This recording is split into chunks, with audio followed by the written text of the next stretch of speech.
Okay, listen. So for understanding the pattern question, first you should have a knowledge about what are the different kinds of pattern you'll be getting question as.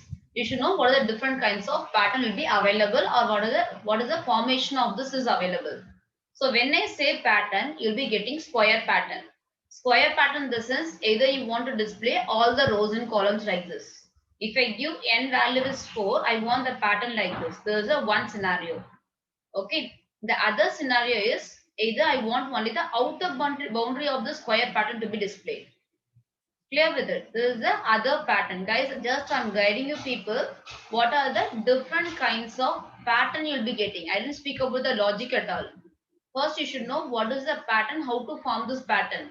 Then only you can know how to form the logic for the pattern. Okay, first you should form the structure of it.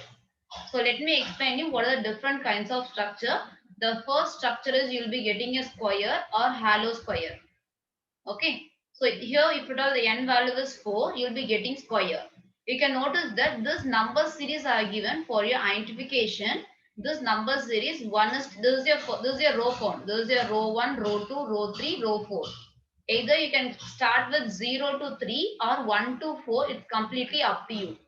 Okay, the same way this is column count. Column 1, column 2, column 3. Okay, this is your column count. So here, whatever the number series are given at the top is for your column and the bottom is for your row. First row, second row, third row. So whenever I give n, either I'll be getting pattern like this. All the rows will be filled for the all the columns. Or either you'll be getting the hollow square like this. These are the two patterns you'll be getting. That's the chance of getting in case of square. Apart from this, when you go ahead with a triangle, I'll get any one of the types of triangle. Okay, either left side or right side based on the condition what they are given. So if it is of left, this one, you can notice that how is this triangle. So the whatever the question you asked me is about this pattern, isn't it? This is a pattern they mentioned it. So you're supposed to form right angle triangle. The same way like this pattern. So whenever I say triangle, you'll be getting either one of the pattern. Either your right angle or left angle or inverted right angle or inverted left angle. So whatever it is, make sure that you're supposed to have a row and column numbering. This row and column numbering is going to help you people to draw the structure. After drawing the structure only, you're going to draw the inner value of it. So whenever I say triangle, I'll be getting either one of this four pattern, or apart from this, I'll be getting full triangle like this. First value will be placed at the top and the next value will be having, next row will be having 3. Here also you can mention your row count. First row, second row, third row, followed by your fourth row. Okay. And this is your column guys. First column, second column, third column, fourth column. Okay, you can mention your column count also here. So right now, I'll teach you people only the first two method guys. Whenever time permits, meanwhile, I'll teach you this pattern. So right now, I'll teach you how to form this square pattern, hollow square pattern and this right angle triangle. So since your exam question is based on this right angle triangle, I'll guide you people how to draw this right angle triangle, followed by how to draw the square and hollow square. Okay. Now, let me go over to the editor. Listen here. So before moving to it, listen here first. You can notice that now we are going to see with how to draw this square pattern. Okay, Venga, just now I'm starting. Okay, so far I told you what are the different types of symbol is there. Okay, so now first I'm going to see how to draw the square pattern. Notice how many rows are there. The number of rows is 4 starting from 1 to 4. So notice how many columns are there. The number of rows is column is 1 to 4. If the n value is 4, I'm having 4 rows and 4 columns. We are going to draw this pattern. Inside this, let us assume you are going to star in it. Four star now. First row, 4 star in a second row and 4 star in a third row. Let me go to the editor so that I can able to show you how to draw it. So for mentioning row, what is your n value? Let us assume my n value is 4. And right now for mentioning row, I'm supposed to mention for loop. The reason is in each and every row, we are not printing single star, we are printing 4 star, isn't it? So if you want this multiple times the same star to be printed, in those cases, we'll be mentioning in a for loop. So so if you want, I'll put row also. It will be easy for you to identify, right? For row in range of 1 to 5. So why I given 1 to 5? In each and every row, I'm going to print 1 to 4 stars. So I give 5 in the sense it will go till 4. For each and every row, how many columns is there? Guys, this count I given for this particular row will execute. You can notice that how many rows is there. I'm going to have 1 to 4 rows. For this, I given my one row, outer row as my row count, and I give my range value as 1 to 5 since I want to go from 1 to 4. For each and every row, how many columns is there? I'm having 4 columns. For first row, 4 columns. For second row, 4 columns. For third row, 4 columns. So I'm supposed to write one more loop for column, which is having, which I'm going to display 4 times. So let me write one more loop for your column in range of 1 to 5. The reason is you can give n plus 1. If you want exactly, you can give n plus 1. The reason is if we give n plus 1, it will go till n times. Okay, since you're going to start with 1. So your row counting is done, column counting is done. So let us assume I want to print star. In each and every places, I'll print star. And after, you can notice that after printing one complete row only, I want a break. After I'll print star here, and I'll print star here, and I'll print star here. Okay, and I'll print star here. After printing one complete row only, I want a line break and I want to print in the next line. So I don't want each and every star to be printed in a single line. So what I can do is, I can mention print star and ends with space. The reason what I told you is, by default, if I giving two print statement, the second print statement will print in only separate line. I don't want that to happen. The star, it should be printed in a, so when this loop executes, this star should be printed in a continuous sequence.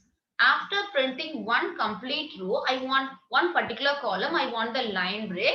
So let me mention space here. This is done. So if I execute now, you can notice that, just a minute, ma.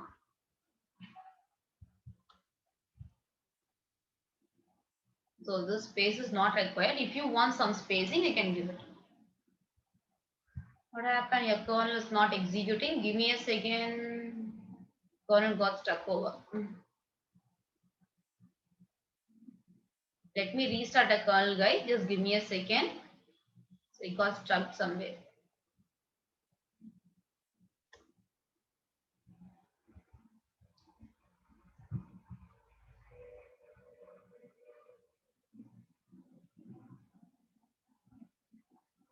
Kernel is not responding. Better let me copy paste in a new notebook. Give me a second, guys. The same code. Let us open a new notebook. Kernel is failing to respond. This kernel, this is the editor, the compiler what is used for Jupyter notebook. Let me open a new one, guys.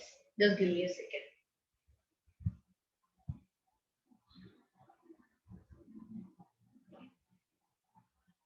It's taking a little time to open.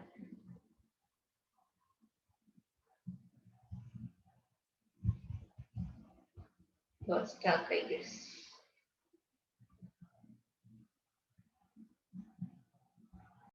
Okay, you can notice that when I value is 1, your column will, when your row value is 1, column executes 4 times.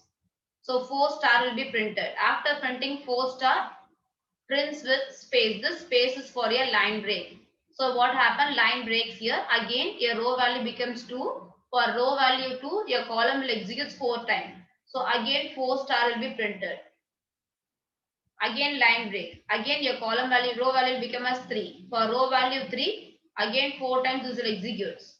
Again row value 4. For row value 4 times it executes. There is no more iteration come out of it.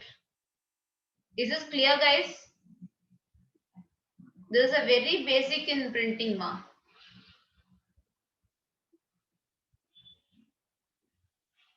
Okay. If you want some spaces, you can leave spaces here.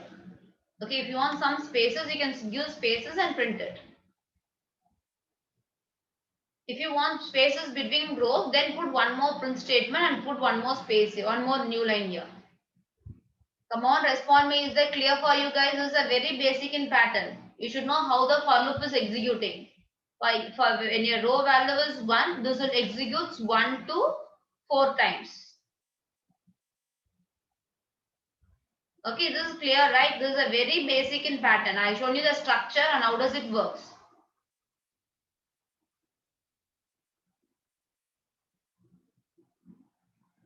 Okay, and next one is, I guess you people are clear, right? Okay, fine.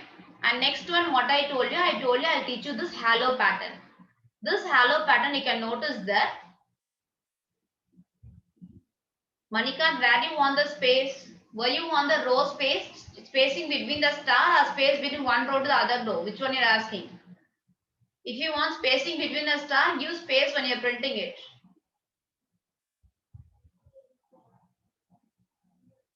If the second print is not there, then there will be no line break.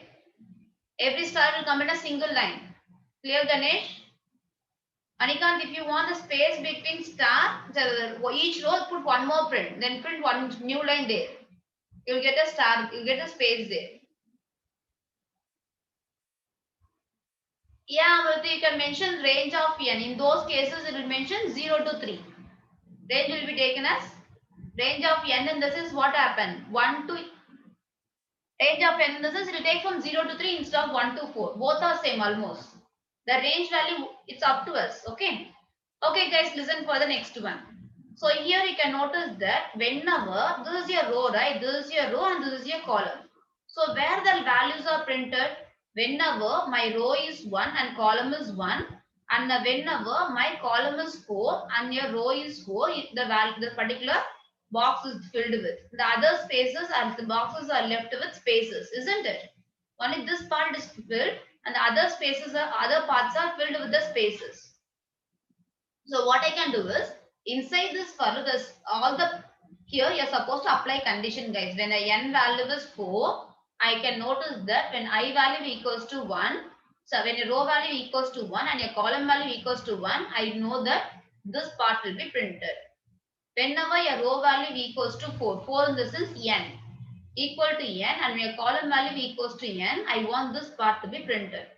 So now we'll write a logic here. Come on, we'll go back. Look at here. So here logic is the same program, guys. I'm going to add only one additional if statement here. So here during this print, I'm going to apply one condition. If at all my row value equals to 1 or my row value equals to n or my column value equals to 1 or my column value equals to n. Guys, these are very basic marks. Okay, equals to n. I want star to be printed. The other places which is not equal, in those cases, I want spaces to be printed.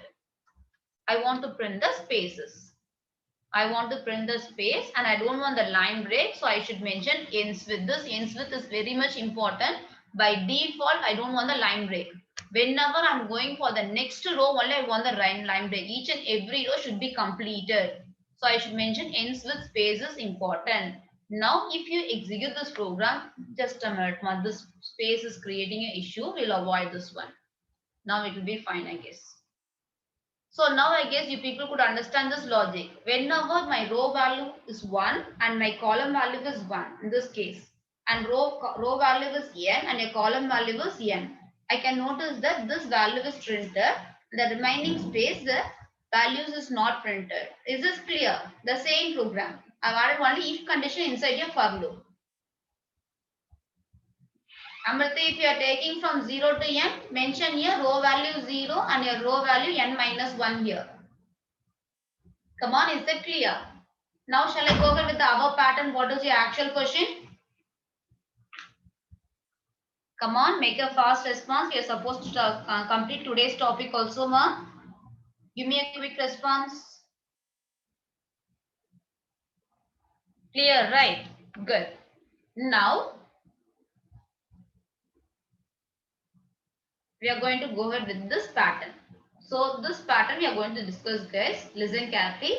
So, this is your row and this is your column. This is your row and this is your column. Look at the row and the column count. For the first row, how many columns is there? One column. For the second row, how many columns is there? Two columns. For the third row, three columns. For the fourth row, four columns. So your column is dependent on whom? Your column is dependent on your row. Is that clear? First row, one column. But previous case, it is not so, isn't it? Previous case, irrespective of your row, your column is also having n values.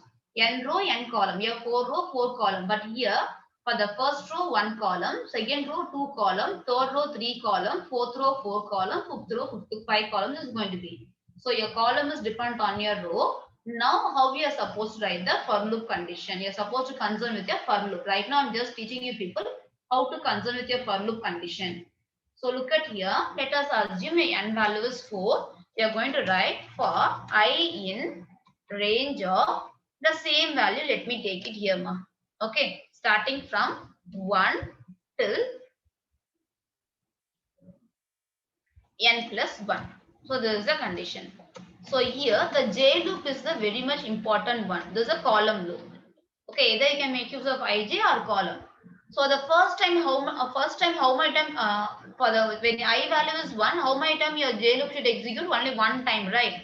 Your column loop should execute only one time. So if I specify the condition like this, listen carefully. Whenever my I value is 1, how much time your j loop will execute? Your j loop range will be starting from 1 to 1 plus 1 2. So if it is 1 to 2, in the sense it will go only till end minus 1. Right now end value is 2, so it will go till 1. So when your n I value is 3, you can notice that your j value will start from 1 to 2 plus 1 3. So how many times it is going to execute? It will execute only 2 times. When your I value is 3, your j loop will execute 1 to 3 plus 1 4. So it will execute only 3 times. So if you mention 1 to I plus 1 time, each and every time your column will execute only number of row times. Clear with this logic, ma? This is the logic behind it. So if I want your j to execute, your row, if you want your column to be executed, if you want, I'll mention your row and column, guys. If at all you're new people for doing this one, it'll be easy for you to understand. If I want my column to be executed row times, then I can mention my termination condition as I plus 1. Okay, if I mention I plus 1, so 1 plus 1, 2. So if the end value is 2, it will go only one time, isn't it? So now let me write the further condition. So what we want to print now? So as of now, let me print star, guys, and later on we can substitute with the logic what they are given. Okay.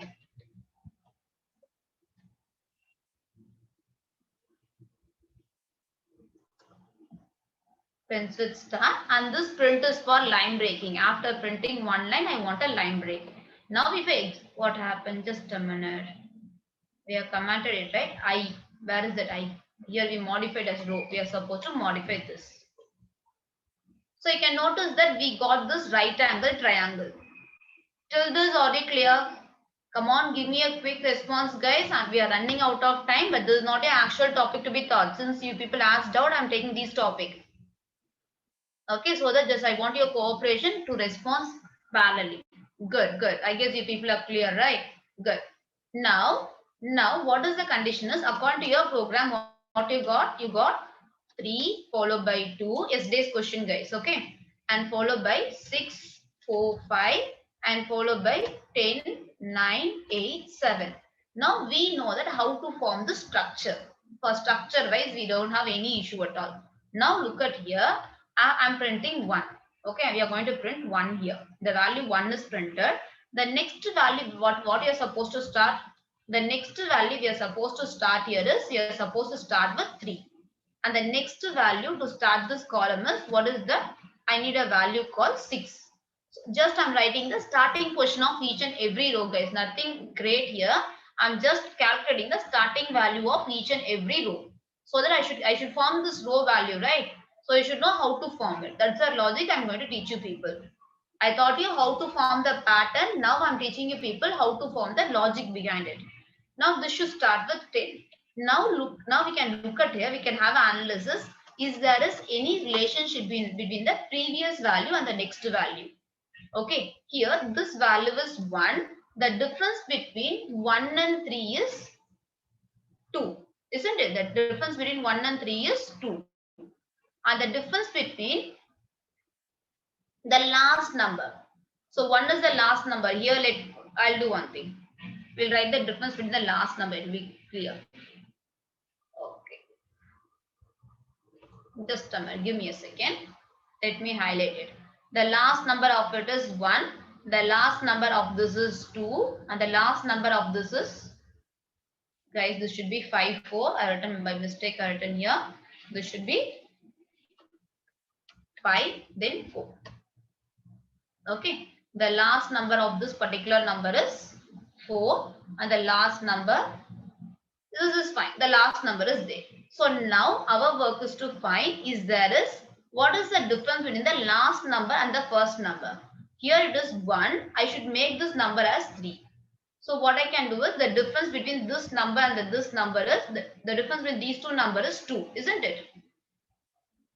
So 1 and 3 difference is 2. And here 2 and 6 the difference is 4. Same way 4 and 10 the difference is 6. Can you able to find it, guys? Just I am saying this one. 1 and 2 difference is 2. 2 and 6 difference is 4. After printing the last number, what is the next number? The difference is 4. And 4 and 10, the difference is 10. So what is the row value of each and every row? This is your first row. Okay. This is your first row. And this is your second row. And this is your third row. And this is your fourth row.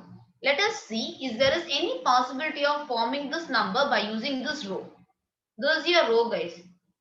Okay, this is your first row, this is your second row, third row, fourth row. We are going to see if there is any possibility of forming this value. We can do one thing. We can have one element called counter. Okay.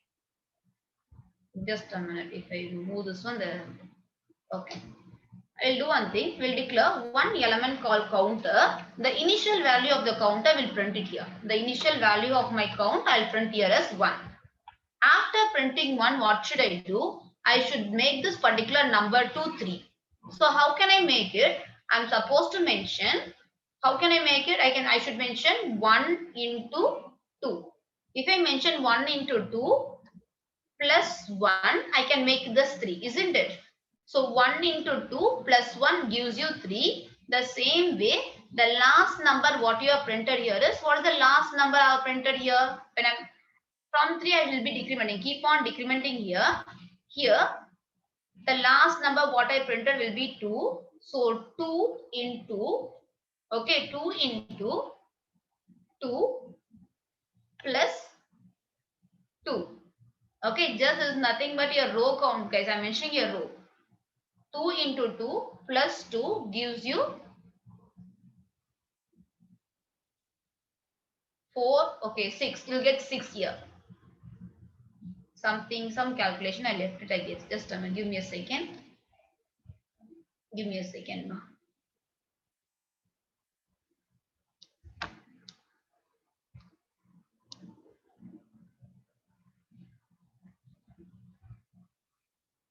Just give me a second. You are using 1 plus 2 plus 3. Yeah, if that's also okay. You can make use of that also. 1 plus 2 plus 3. Okay, sum of natural number, that's fine. Here you can do this one. This logic is also fine. Here, just give me a second. Somewhere I missed it. Let me erase it. Just a minute. So here,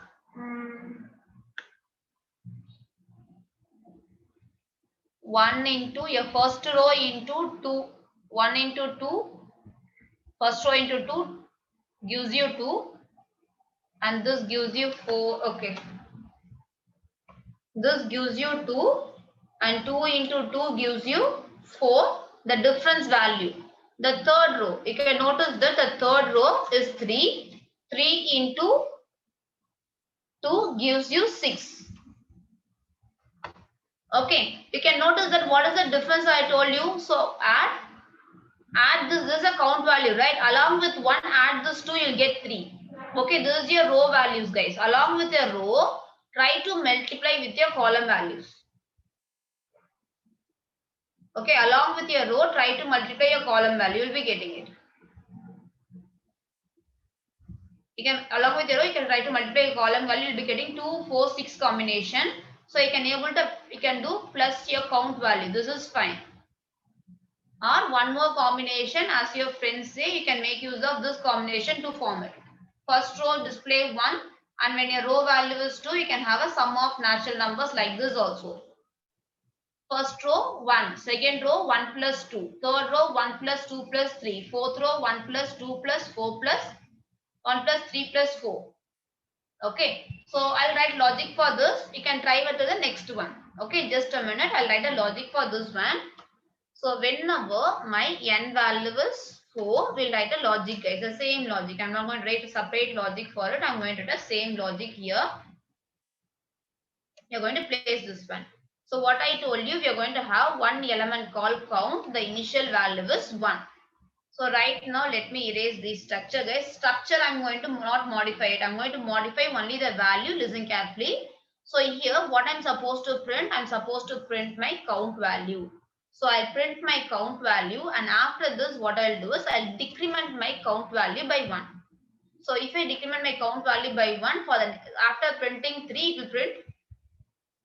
it will print 2. After printing 6, I should print 6, 5, 4. So I'll decrement it, and here I'm going to write logic for my count. So each and every time my count should be multiplied with my row. Okay, my count value should be, so sorry, my row value should be multiplied with 2 and added with my count. Okay, this should be done. And make sure that for each and every time when you come out of it, your count value will go to -1. So when I come out of, when your initially count value will be 1, after displaying 1, if I'm decrementing for the first time, you can notice it will come to 0. But actually, when, how can I get this 3? By multiplying this by adding plus 1, which is nothing but this value. When I add this value plus 1, I'll get 3. The same way 4, okay, 4 plus followed by a count value. Okay, 4 plus 2 gives you 6. The same way here, 6 plus 4 gives you your 10 value. Guys, don't confuse it. I'll write here at bottom what is this. This is your row, whatever I specify here, this is your row. First row, second row. Just a minute. Here this 1, 2, 3 is all about your row. The first one is row. This is just a number 2 I'm multiplying it. Number 2 I'm multiplying with it. And the last one, this 1, 2, 3, 4 is the last value of your, okay, this is the last printed value. Last printed value. Printed value. You can notice the last printed value is 1. So add last printed value along with the equation. This is what I'm forming here. Your row value. Okay, your row number is 1 initially right now. 1 into 2 plus count value is 1. So after printing this 1, I'll come out of it. Okay, so when I'm coming out of it, when after printing 1, what happened for the first time, 1 will be printed and 1 will become as 0. So, but actually what should I do? I should add this multiplied value with 1 only, not with a 0. So just I'm incrementing this with 1. The same thing happens for 2. If I'm printing 2, after coming out of it, for each and every time it's going to decrement, right? So after printing 2 also it will decrement it. So I'll get 1. I don't want to add this value with 1. I want to add this value along with 2. So I'll increment it. I'll do this operation. So this is going to happen. Then followed by your print statement. So this is done. Now let us execute this. Just a minute. Something is wrong. Just give me a second, guys.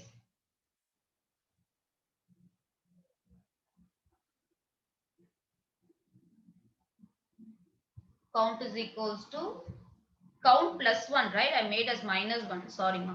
That's the reason. Count plus 1. Is this clear now, ma?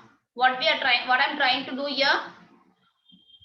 First, you are supposed to find the difference. This is a huge process. Listen carefully. I'm finding the difference between these two numbers. So what should I do is I should add 1 plus 2, which gives you 3, 2 plus 4, which gives you 6, 4 plus 6, which gives you 10. I should know how to form this 2, 4, 6. Just multiplying 2 along with your row value, I can able to form 2. The same way 2 along with your second row, I form 4. 3 along with your third row, I'll form 6. And along with this, you're supposed to add the last value. This row value should be added. So 2 plus 2, 3. Okay. 2 plus 4, 6. 4 plus 6 gives you 10. This calculation I'm doing here. Is it clear? This calculation part I'm doing here, guys. First I'm finding the difference, just I'm multiplying it, then I'm adding with.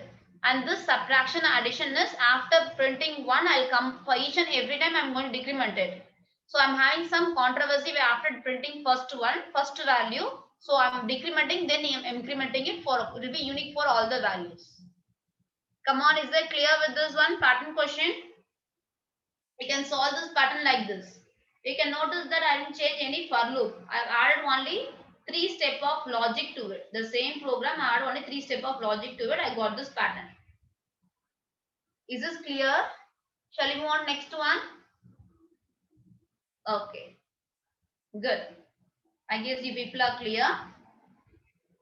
Even you can able to make use of this logic also, guys. If you want, you can try with this logic.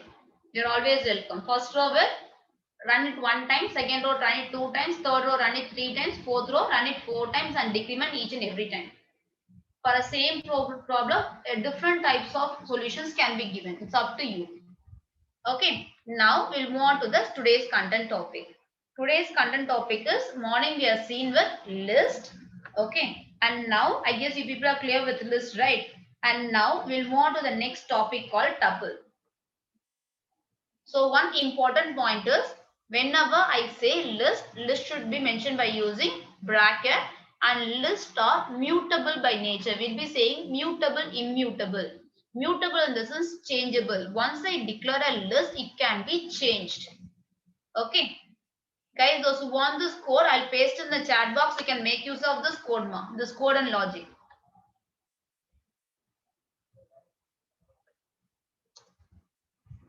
This logic also I'll paste in a chat box. Even you can copy from your chat box also, instead of writing in a hard code.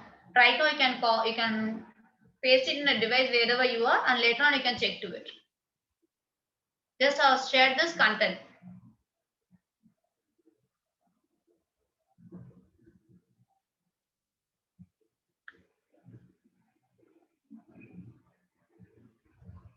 Now shall we proceed?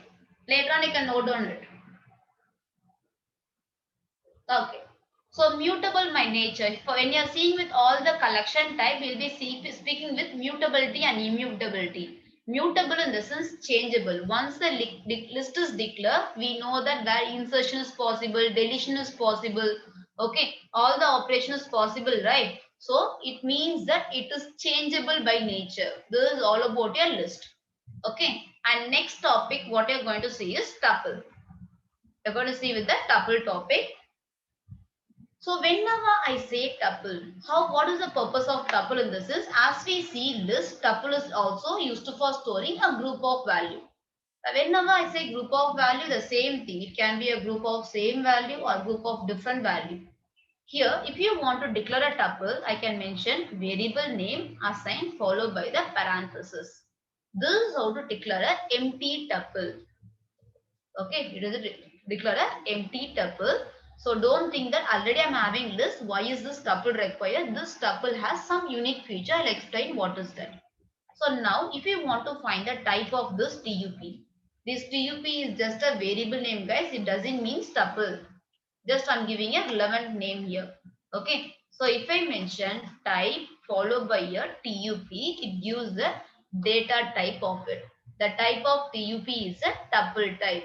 Okay. This is how to declare an empty tuple. And one more important key point here is whenever I say tuple, tuple are by default immutable nature. Immutable by nature. Immutable in the sense not changeable. Once declared is declared. No deletion is possible for at the single position. That's not possible at all. Okay. It is non-changeable or not changeable. Okay. This is all about your tuple. We'll see the features of it one by one. Okay. Listen carefully. So here I've shown you people how to declare an empty tuple. If you want to initialize the value for a tuple, I can initialize Manikan, this is all about finding the data type of a tuple. We have seen in list itself. If you give type followed by a variable name, it will give the data type of it. If at all it belongs to any one of a collection type, it will give you the collection type.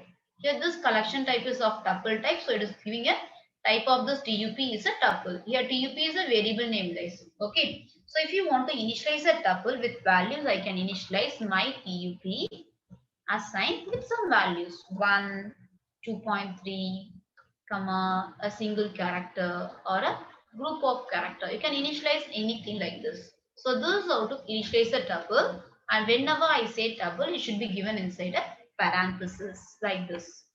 Okay. For list also the same thing, Manikant. If you declare a list and give you the variable name, it will give you a list as your output. Okay, here it is a tuple, there will be a list type. So this is how to initialize it with values. Let us assume I'm initializing a value like that. My tup1, okay, and if I'm giving a value 1 comma 2 comma 3, if I give like this, so if I give type of my tup1, now let us see what is the use of it. So by default your program is taking element variable comma separated initialization is only as a tuple type. Got it? A default initialization without a notation, without a bracket or without a parenthesis, by default it is taking only as a tuple type. So keep in mind, by default nature when the comma separated values are there, it will take only as a tuple type. Okay, so either tuple can be given along with the parenthesis or without the parenthesis.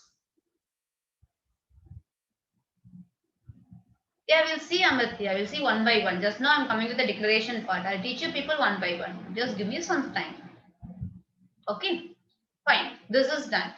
This is how to declare a multiple values. If I feel that I want to initialize only one value for a tuple, how can I do it? If I give like this, if I give here with the data called Sugan. So if I find the data type of it, now if I mention type of my tuple, you can notice that the data type will be only of string type. The reason is a single value cannot be initialized like this in case of tuple. The same place if I give an integer, it will treat as an integer. It will never treat as a tuple. So in case of single variable initialization, I should follow by the comma separator. Even though it is a single value, I should follow a comma separator. This is how to initialize a single element. Single element can be initialized only like this. If you give directly as a variable the particular value, it will treat the concerned data type. Okay, this is a single value initialization. Clear with it? This is a single value which you are going to initialize it. And next is. So this is all about a declaration of it, guys. I guess I told you all the different types of initialization, either as a empty type or with values or with single values. This is done. And next is we'll go over with the accessing of it. The same thing, guys. Morning, whatever you see in accessing, the same thing is going to be repeated here. So just I'll give you an overview of it. Then we can go over with the next one. So whenever I say accessing here, accessing is classified into two types. Morning we have seen it right for list, the same thing. We are going to have a indexing and slicing. These are the two types of accessing which is possible in case of tuple, indexing and slicing. So whenever I say indexing, indexing is of positive indexing and negative indexing. Okay, positive indexing and negative indexing. These are the two types. Okay, and slicing rule all are same. So if you want, we'll give a simple example here. So if I give my tuple and this my tuple is initialized with the value 10, 20, 30, 40, 50. So let us have this my tuple. So we know that if I give my tuple of 0, what will be printed? Here it should be a square bracket. My tuple of 0th position, what is the element is there, ma?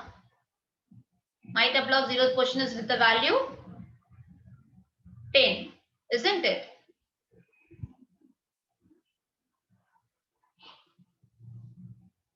Okay, and next is, guys, parenthesis is not required, but you should know. I'm just insisting. Tuple in the sense parenthesis. Okay, you should know it. And next is, if I mention my tuple of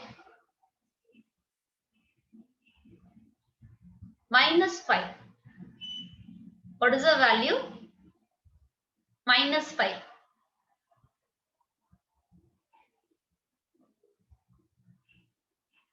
Same 10, right? My tuple of minus 5 is going to give you 10.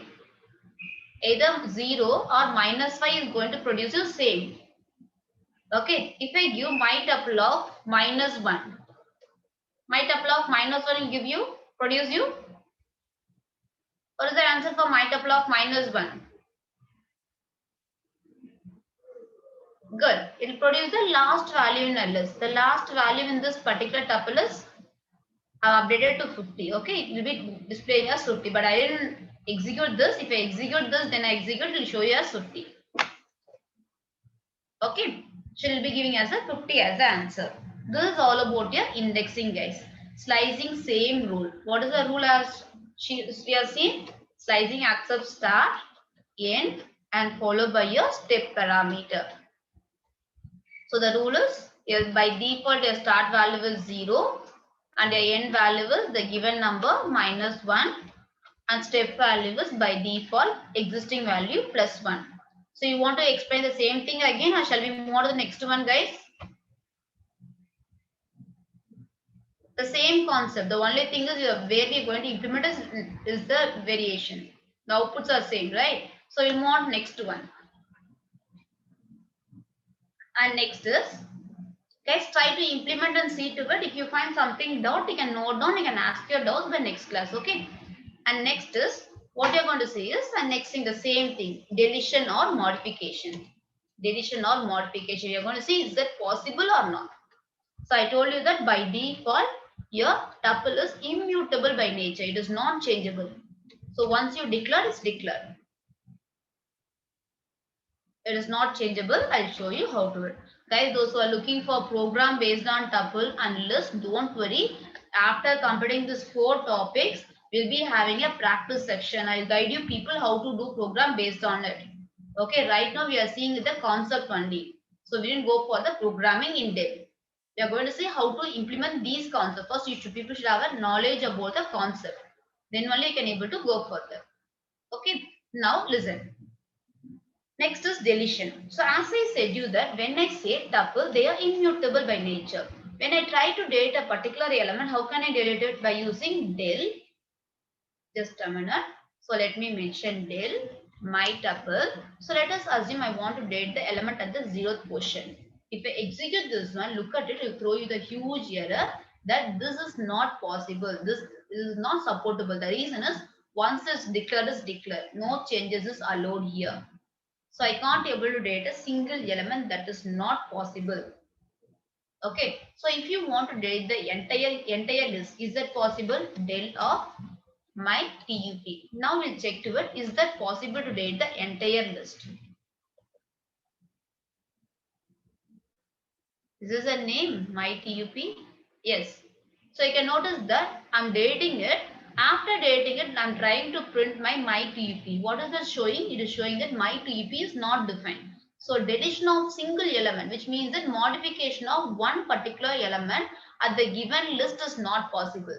But where I can able to remove the entire tuple, sorry, it is not a list, tuple. Where deletion of the entire tuple is possible, where modification at the single point is not all possible.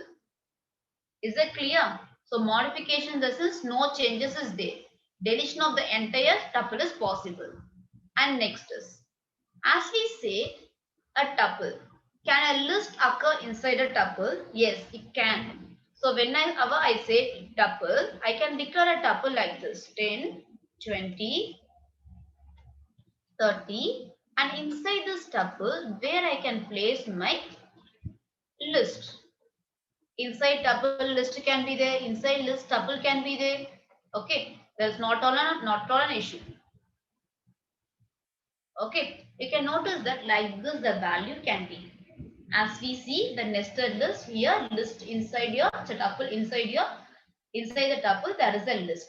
So if you feel that now I want to change the value of this red to green, is that possible?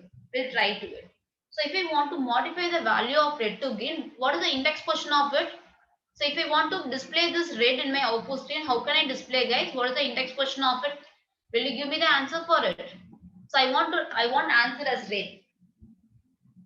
If I give tuple of 3, will it print it? Is that Karanya? Tuple of 3, is that okay? Okay, then what we are supposed to give? Tuple of 5. 4 of 0, 3 of 0, 3 of 1. Guys, what happened? Only few are giving correct answer.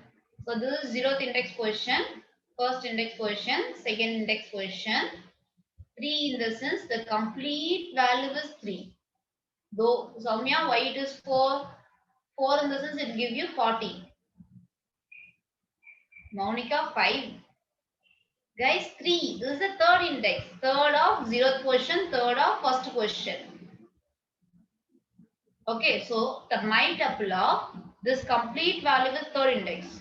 So 0 is 10, first index is 20, second index is 30, third index is red and blue 4.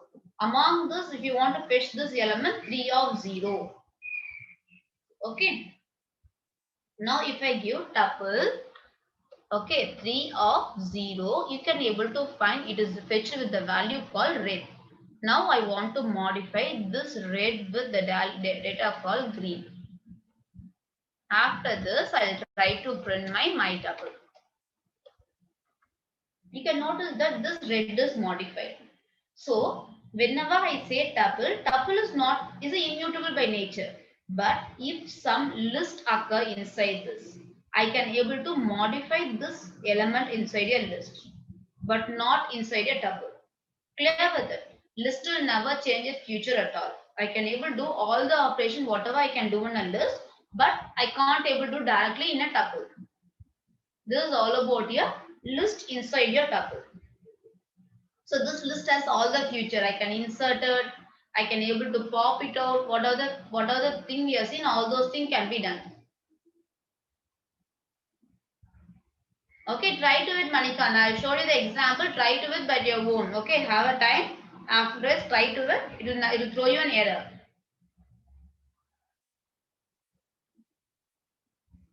So just now I told you, right? If I'm trying to modify the one particular element and deleting the one particular element in my list, on my tuple, it will throw you error like this.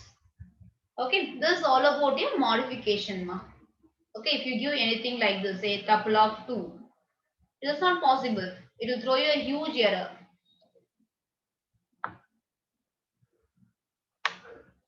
The reason is it is a tuple. That's not possible here. Okay, I'm just fetching it. I'm just if I try to delete, it will throw you error. That's not possible. Here, if you want to do changes here, for example, instead of 20, I want to change as 30. It will throw you error. No changes is possible inside my tuple, but inside my list that's possible. Changing inside my tuple is not all possible by default. It is immutable by nature. Keep this in mind. Immutability is a main property of your tuple. I guess you people are clear till this. And next is one important property where I can do concatenation of two tuple. What is concatenation?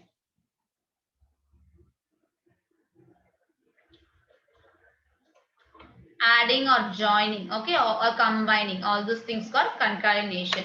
Where this concatenation of list is also possible, guys. So let us assume this is your tuple 1 which has a value 1, 2, 3.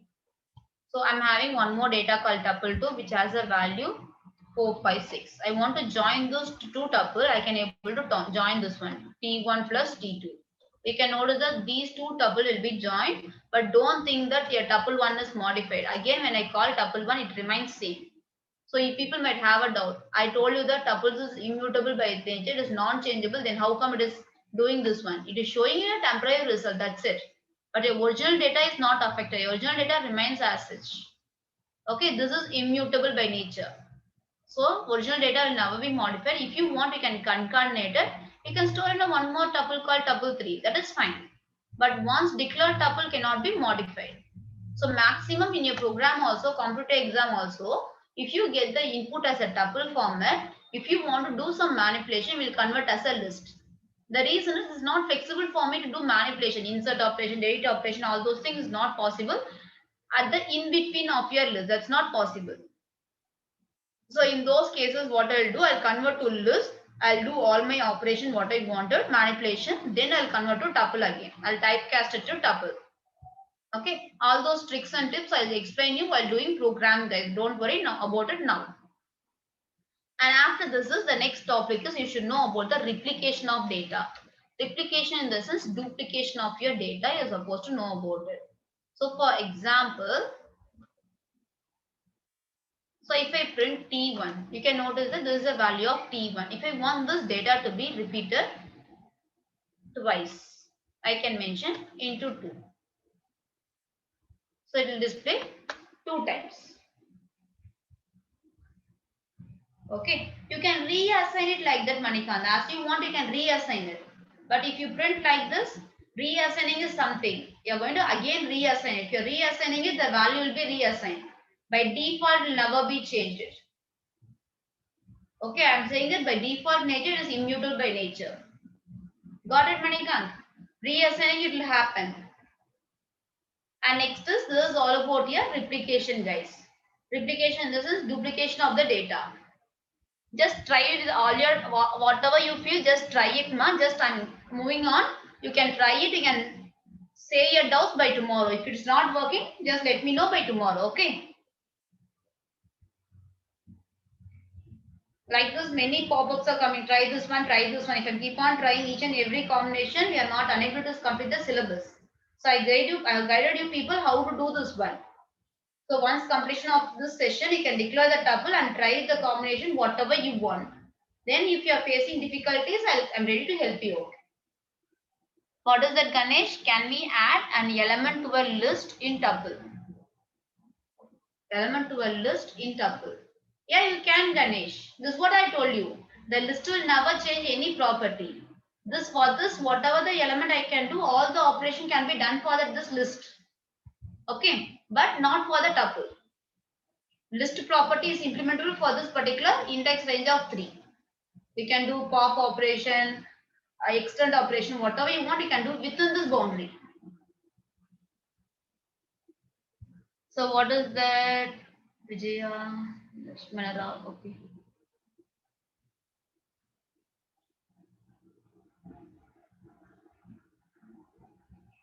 List may be of any type. Yeah, it can be of any type. List can be of any type. It can be of string, integer, or combination of any value it can be. As I said you. So we are seeing the collection type. All the collection type can be of any data type. There is no rule that I can able to store only integer. If you want to store only integer, you can store it. There is no rule like that. Okay. Okay. Listen. So I guess if I thought about the replication. And the next topic is we are going to see with the what are the methods. This tuples is very small concept, guys. We are having only limited methods. We'll see what are the methods available.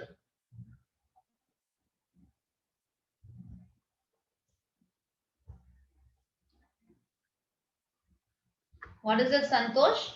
Can we have a list of tuple? Yes, you can have it. List of tuple is possible. This is what I told you. List of tuple, tuple of list, all these things is possible. Both the combination. And first one is, here we are going to have only 2 methods, guys. In case of tuple, you are going to have only very minimum number of methods. One is count. Okay. What is the use of count? We came across count in list itself. It is not a new one. So what is the purpose of count? Purpose of count method. Come on.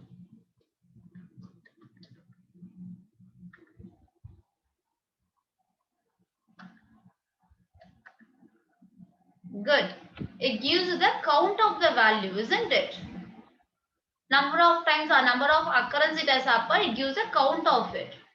The same purpose we are going to use here. If I mention T1 dot count of 2, it is going to give the number of occurrence of 2.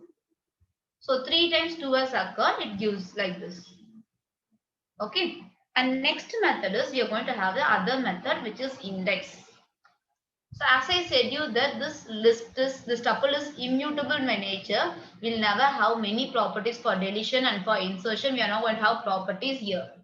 So if you want to accept this particular input for a tuple, we'll be using map. Okay. Once completion of the map, I'll let you know how to do this input operation, guys. Right now, don't worry about the input operation of tuple. So when you're dealing with the problem statement, I'll help you how to do with this one. So for that, you should know, you should have the awareness about the function. Then only we can teach you the map concept. So first, let me complete this one. Then I'll teach you about the function. Then I'll teach you about the map concept. Okay. And next is one more method is element. So here, index of element, I'm supposed to pass it. So if I mention T1 dot index of 2. If I give like this, it will give the first occurrence index position. You can notice that 2 is occurred many times, isn't it? Here 2 is occurred, here 2 is occurred, and here 2 is occurred. But it gives you the only the first occurrence of the particular number. So that is the purpose of the index. It will give the first occurrence of the particular number if the number is has the duplicate also. This is all about your tuple, guys. Now let me know, do you have any doubt in tuple? Shall we move on to the next topic? If at all you have any doubt in tuple, you can let me know now.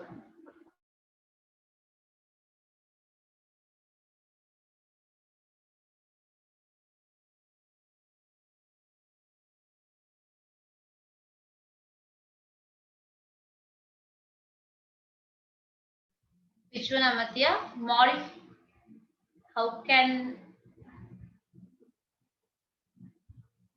Rajesh? This is what I told you. I didn't teach you people how to read the input value. It is based on your map. I'll teach you after completion of map concept. Okay. And Amatya has said something. To be modified. List of tuple. No, tuple will have its own future. What is that? You want to explain how the ideally works. Okay, I'll explain you people, guys. At the end of the session, I'll explain you people how the ideally works. Okay. So you want to explain this index. This index will give you the occurrence of the index portion of 2. Index portion of 2 is 1, 0, 1. So it gives the index portion here. So when I give index portion of 1, it gives you 0. The reason is 1 is occurring first time at the 0th position. Okay, that's the purpose of index. Yeah, you can compare two tuple. All those things are possible. What is your doubt? Can we remove an element from a tuple? This is what I told you. It is immutable by nature. Removing an element from a tuple, what happened here? It is not possible, right? It's throwing error. That's not possible, ma. Removing an element from a tuple is not possible. Guys, those who want to know about this ideally, I'll explain you at the end of the session how to do it.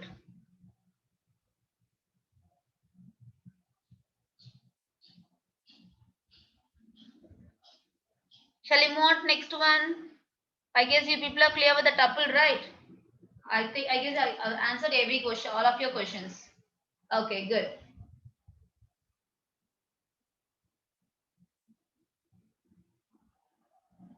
And next topic is we are going to see with strings.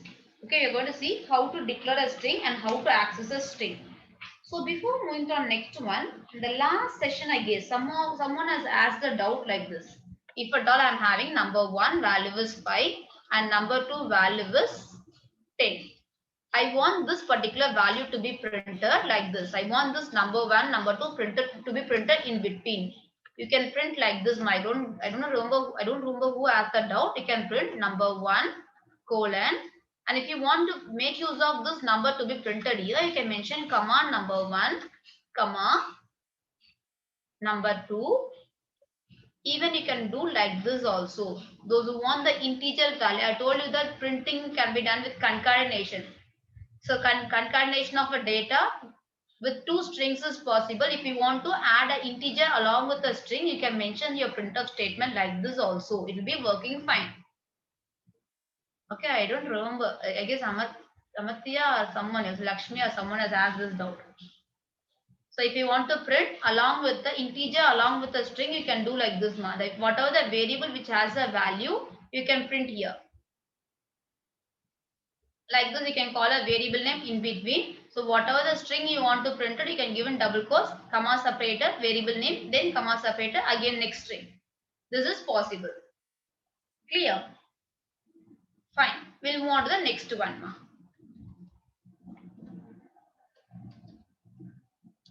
And next concept is string concept.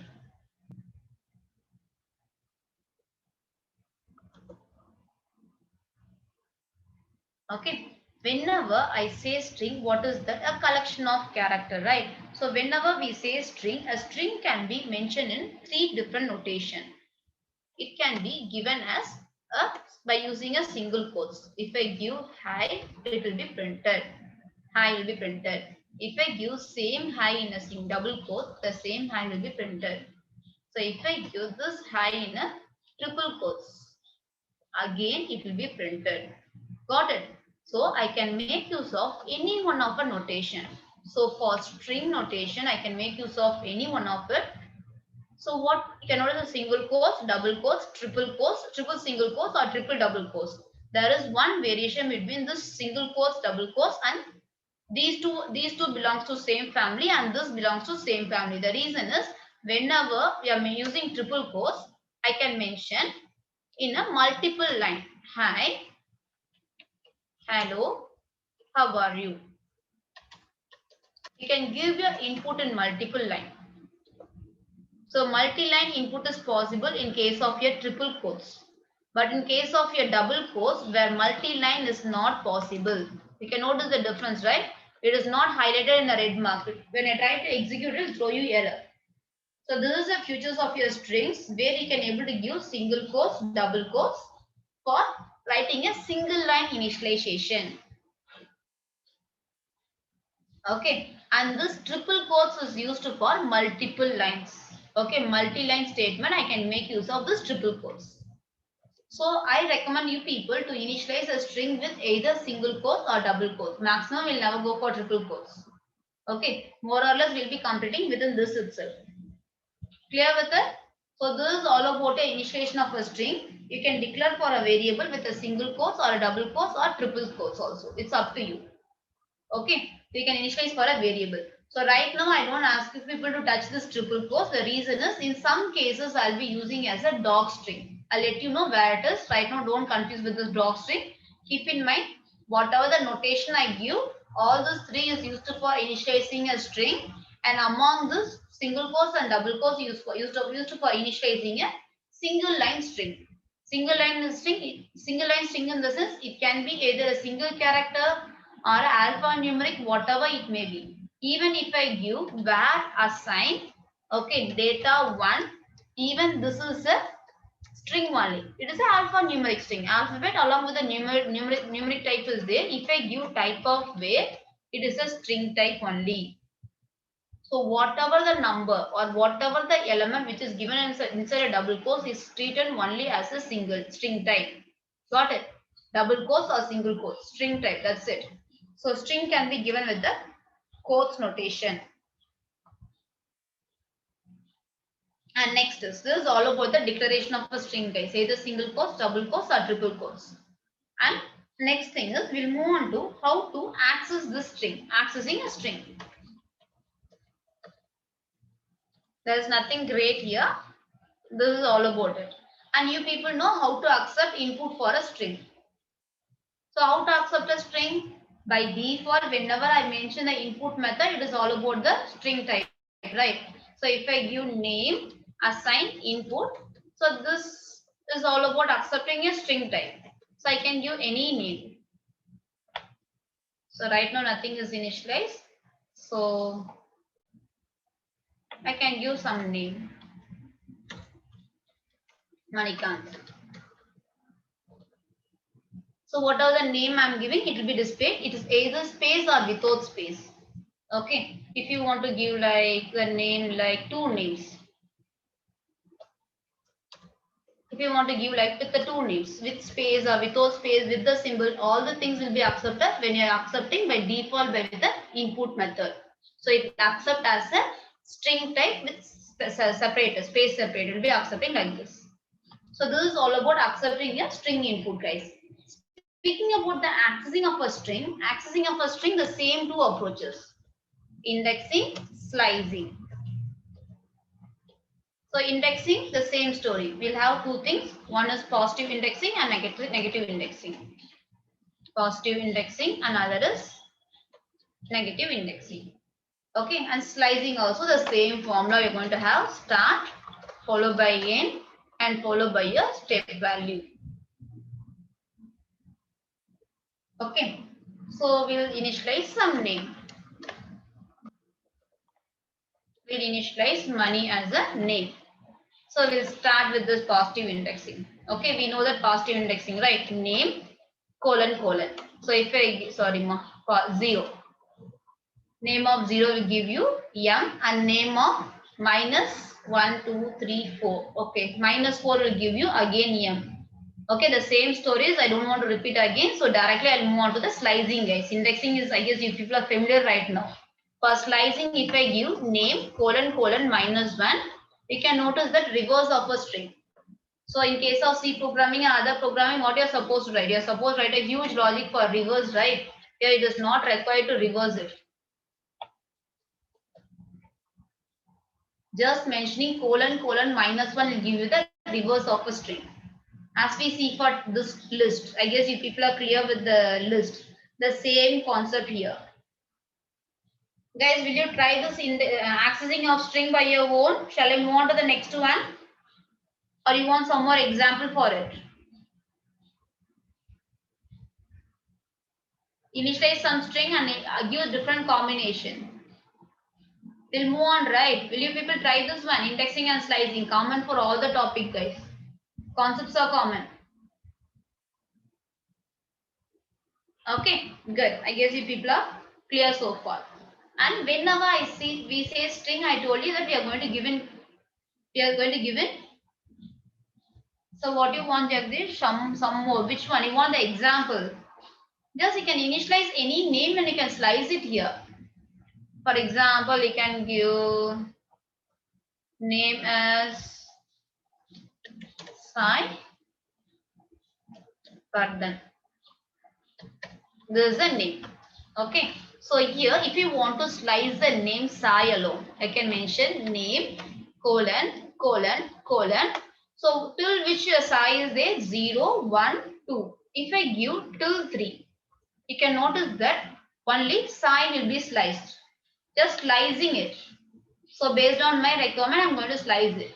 So we are going to mention the start value, end value, and you're going to slice it. You can initialize like this, some name, you can slice it. Okay, this is the formula you're supposed to make use of it. Clear? So something I'm speaking about, meanwhile doubt. Okay. Here, this string. So as I told you that this string can be given in different notation. Single quotes, double quotes, or triple quotes. Apart from this, when you're speaking about the nature of a string, it is immutable by nature. As we see tuple, this particular string is also one immutable by nature. Okay, this is also immutable, non-changeable. So you should know these are the important property, guys. Immutable by nature. Strings are immutable by nature.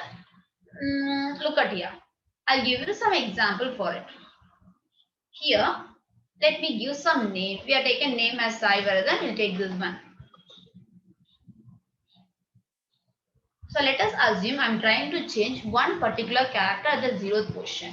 So let us assume I want to change the first character as some other. Instead of yes, let us assume what's the character I can change? Some X. Okay, some X character I want to change it. At the name of 0th position. Just a minute. This 8 got stuck over. Okay. At the name of 0th position, let us assume I want to change the character yes. Look into is that possible? It's not possible. As you see in tuple, it's showing some error. Okay. So changing the particular specific character is not possible. Yeah, spaces is also counted, Janvi.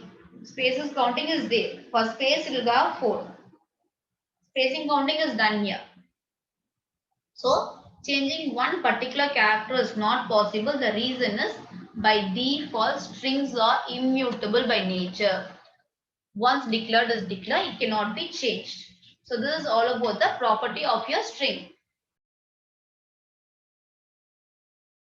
If at all you have some special character, everything will be counted. Space, everything will be counted here. Okay. And next is, I guess you people are following me, right? We have seen about how to declare, how to accept input, and how to access the string. These are the basic operation. And next is, we'll see about how to do concatenation of two strings. The same thing, concatenation.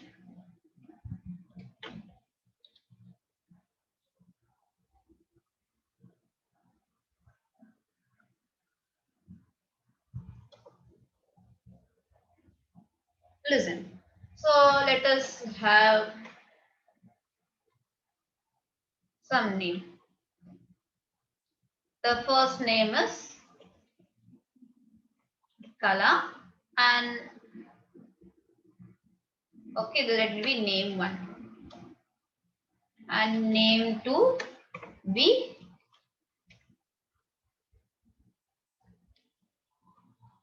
Janvi. So I'm supposed to concatenate these two names and give a single name. Okay. So I guess there is a typo error is there, no, right? Name is fine. JAHNAVA. Okay, that's fine. So I want to concatenate these two names. So if I want to concatenate, I can mention name 1 plus followed by, if I want some space, I can use spaces here, plus name 2. So I can concatenate like this. I can able to join those two names. I can print it. So whatever the special character I want, I can add it. If I want space, I can add it. If I want @ symbol, something, whatever I want, I can add it. So this is how to concatenate it. Okay. If I want to add some strings like this,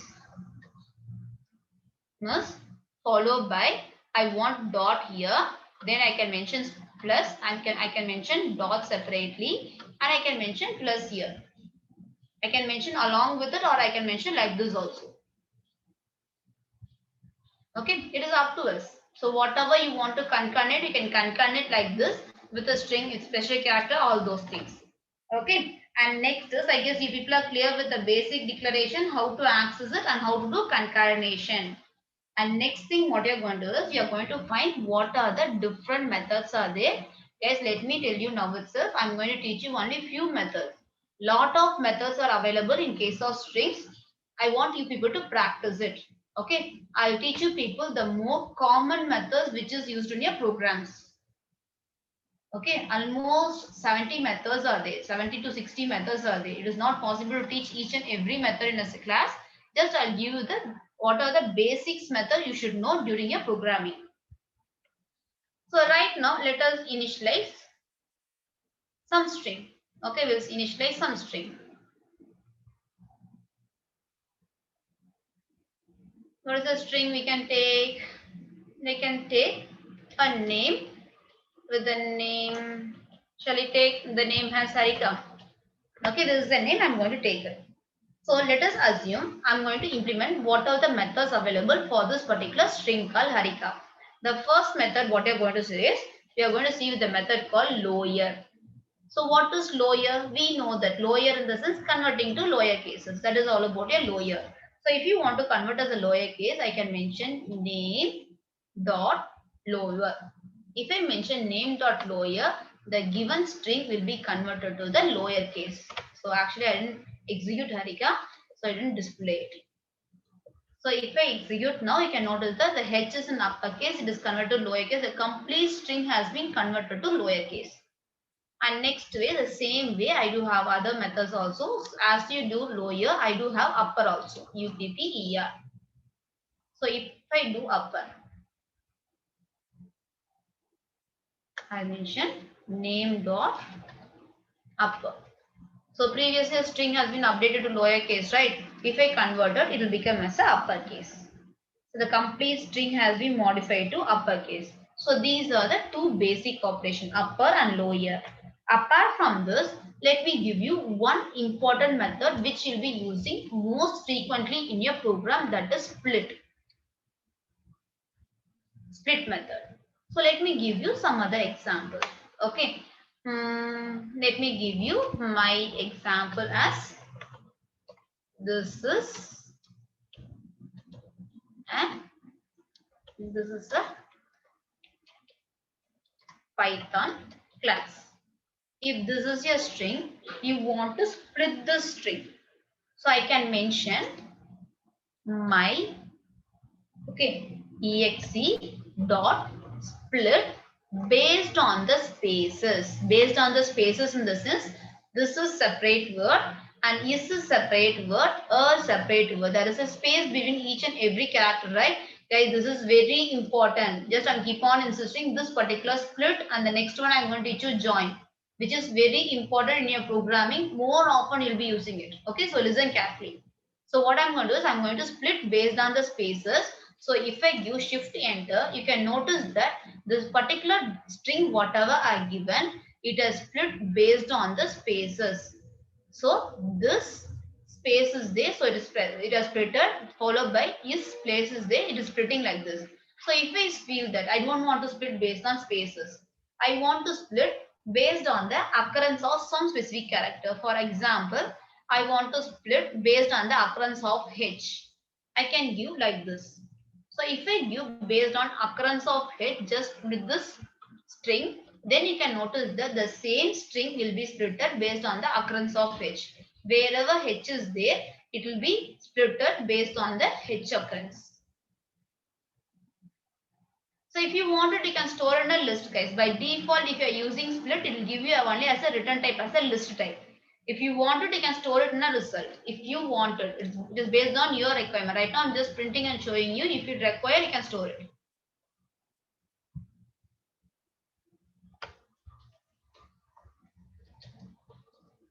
Some more same result is going to be. Output is not going to be the same. Clear with it? So based on one particular character, I can split it, or based on the spaces wherever it is there, I can split it, I can make use of it. Okay, even you can notice that. If I give some example like number assigned, if the value is given like this, 10, 20, 30, 40, 50. Sometimes you can notice that your input will be accepted like this. You are supposed to split it. Number list assign, okay, number dot split based on spaces. Then if I try to print, this is an important one, guys, which you are using in program. Now if I try to print my list, you can able to find out the string has been converted to list, so that my manipulation is very easy. But even though it is a string type only, I can typecast it later.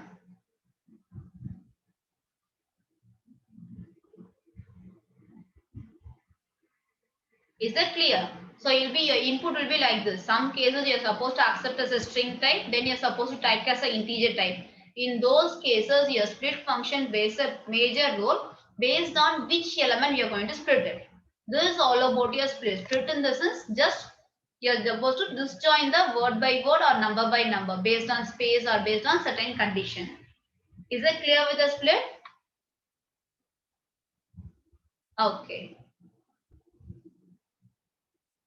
And next is we'll be making use of the next method join. And next method is join. So split in the sense just separating, then join the sense merging all together.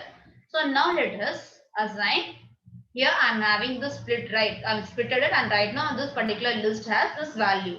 If I want to join all this value, I can mention space, okay, based on the spaces. So by giving a space, I should join this particular list. So what happened? Again, this particular element will be joined and give us a single string. So instead of this, even you can use this result. We use result, right? Result consists of the string.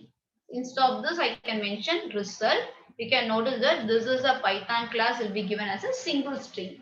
Previously, what happened? We have splitted it and I stored in a list here. If I want to join again, I can join like this. So this is the reason I told you this is a very important two function. These two functions are very important function in case of your strings. You'll use more often, guys.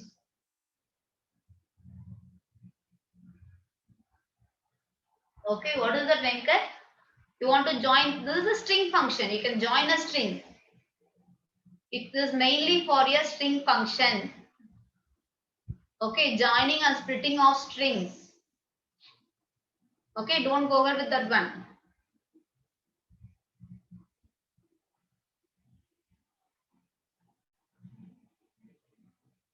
So what is that, Venkat, you're asking? Yeah, you can use it. You're supposed to typecast it before and after based on the question. I'll show you the example of it. After completion of these topic, I'll show you how to use this join methods and all those things in case of all the collection type. So how to deal with this thing, I'll explain each and every concept, guys. Don't worry about it. Okay, right now if I'm taking a scenario, it will be confusing for you people. First, let me clear you people about the concept of it.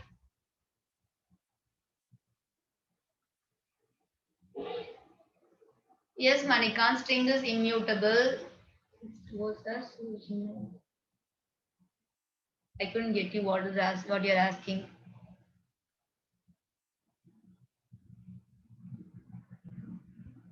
Yeah, you're splitting it, but your original string is not modified. You can print it later and see to it. After this, you can print, guys, immutable in the sense modifying the original string. Don't think that it cannot be done. You can do all the operation here, but I try to print my x here. If I'm trying to print my example, it remains same. I'm not going to touch my example. I'm doing some manipulation where the changes cannot be done in this variable. That's it. I can take this variable, I can do some manipulation and store in multi other variable. That's possible. But this particular my example once declared is declared. I can't able to do modification in this variable. That is immutable by nature. Okay, don't confuse this immutability by this operation. Just I'm implementing split operation, then I'm storing in it. But your original data is not modified. Your original data remains as such. If at all the original data is modified, then you can say that it is mutable. Here it is immutable only.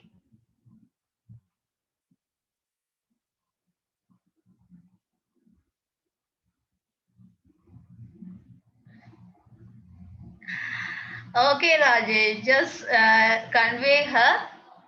I to miss her, okay? Okay, fine. Listen, we'll move on to the next one, ma.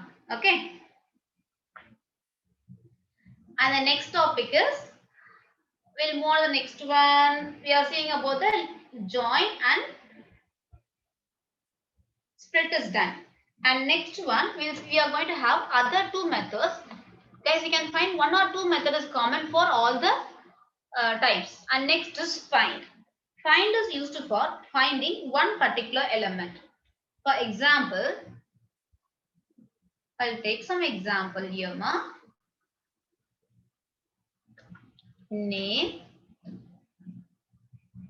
Okay, I'll take this name. If I say name dot, just a minute, ma. Name dot, okay, name dot find of h. So what does it return? It just marked as markdown. Give me a second. Let me modify it as code.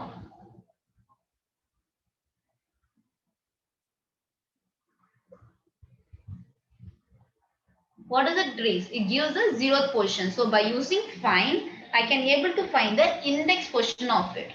Either by using find, I can find it, or I can make use of one index method. There is one method called index. Okay, I can make use of index method. I can able to find the index position of a element. Either by using this or by using that, you can make use of it. Both does the same work. Okay, both does the work of, yeah, it's case sensitive. It's case sensitive. If you give lower cases, it doesn't know what is that. Python is a case sensitive language, guys. So if I want to find the index position of one particular element, either I can use find method or I can make use of index method. So both use the index value of one particular element. Okay. And next one is replace. Replace method. When I use replace method, it is used for replacing one value with the other. For example, let me take this my example. Okay, we'll take this my example. So when we say my example, it will give you this as your output, right? I don't know what how often is happening for this compiler. Just a minute now. My example. Okay, so if I call this my example, you can notice that it will give you this is a Python class. So if you want to make this a as an, so what I can do is I can mention replace method. My example dot replace, okay, dot replace, and you're supposed to mention what you want to replace. I want to replace a character called a with an. So now if I execute it, you can notice that a will be replaced with an. Got it? Lokeshwari, the purpose is same. Both does the same work. No difference is there.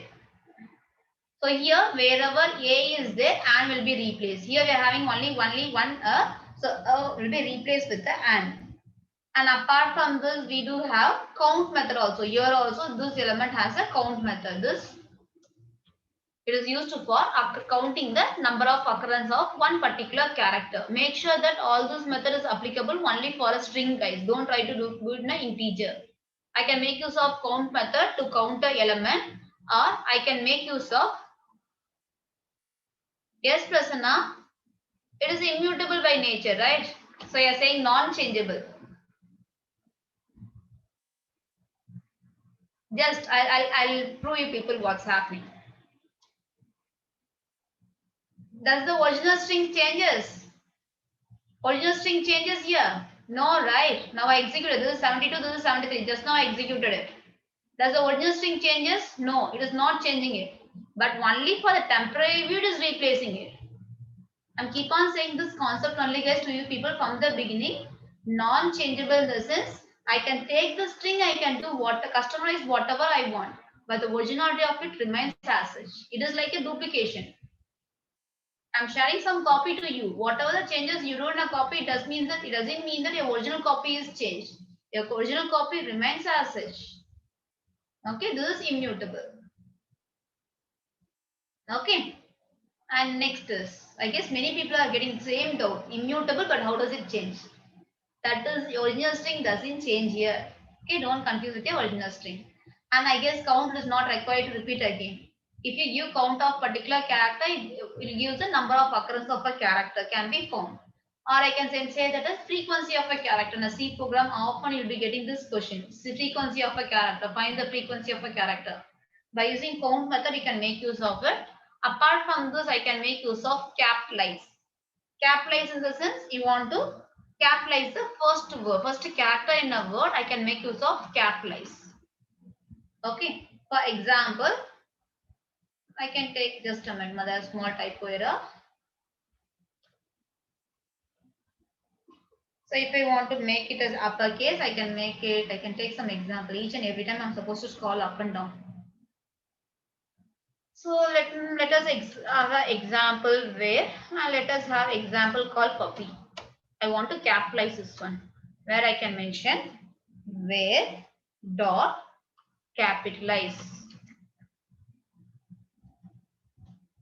Capitalize if I'm using this one, and now if I'm calling this where,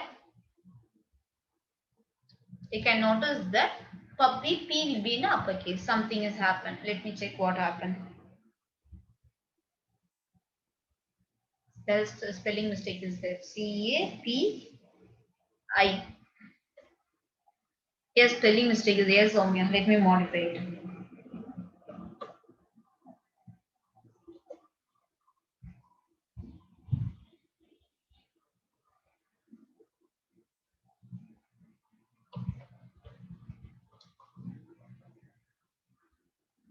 Do you know what happened here? Just I'm trying to print again where what happened. Your original string is printed. Second time when I'm trying to print here, you can notice original string is printed. That's the reason P is not capitalized before. Once I remove it, you can notice that the right now customization has happened, but your original string remains as is only.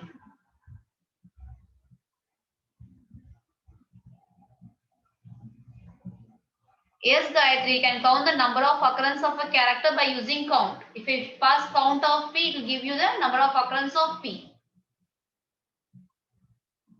Is this clear, guys? So far, these are the basics method which is available. Okay. Apart from this, few more method is available. I'll let you know what is that. Okay, these are the common methods. Apart from this, huge methods are there, guys. I didn't go for it. And some method, these methods, whatever you're going to see after this, will give you the Boolean value. It will give you the value true or false. It will give you either output as true or false as your output. Let us see what are those. So some of the method is, it is used for checking where the given method is SAMN. Is alpha numeric, all those things is there. Is alpha, okay, it is used for checking where the given string is alphabet. If I am use of if is alpha numeric, I can use is alnum, which is for alpha numeric. And next is I want to check whether the given string is a digit or not. I can make use of is digit. And next is if I want to find where the given string is in uppercase, I can check is upper. It will give you only true or false, guys. Is upper. It will give you for true or false. And if you want to find the lower, if I can mention whether the given string is in lower case, I can mention is lower. We are having n number of values. These are the few elements, guys. Let me give example only for this. We are having lot of things and keep on repeating. Lot of functions are available.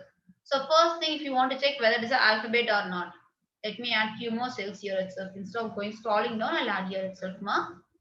So let us assume I'm going to have some variable where, and right now I'm going to initialize this variable with some value. AB, some value. If I want to check where the given string is alphabet or not, I can mention where dot is alpha. So alphabet is there, right, in this particular number. So it will give you true. If at all the same string is given with a number, if the same string is given with a number, 1, 2, 3. Now if I execute, it will show you false. The reason is it is a number. So whenever it is a number, if you want to check with a digit or not, in those cases you can check whether this particular string is a digit. So what happened? It will give you true. This is a digit, right? So if I check for alphabet, it will throw you false. If I check for the number, it will give you true. So you'll be this function you'll be using it, guys, not to separate a number from a string. I'll be using is digit. If you want to separate alphabet from an integer, you'll be using is alpha. You want to separate the alphabet and integer from a string, I can be able to use is alpha numeric. So for example, if a string as, okay,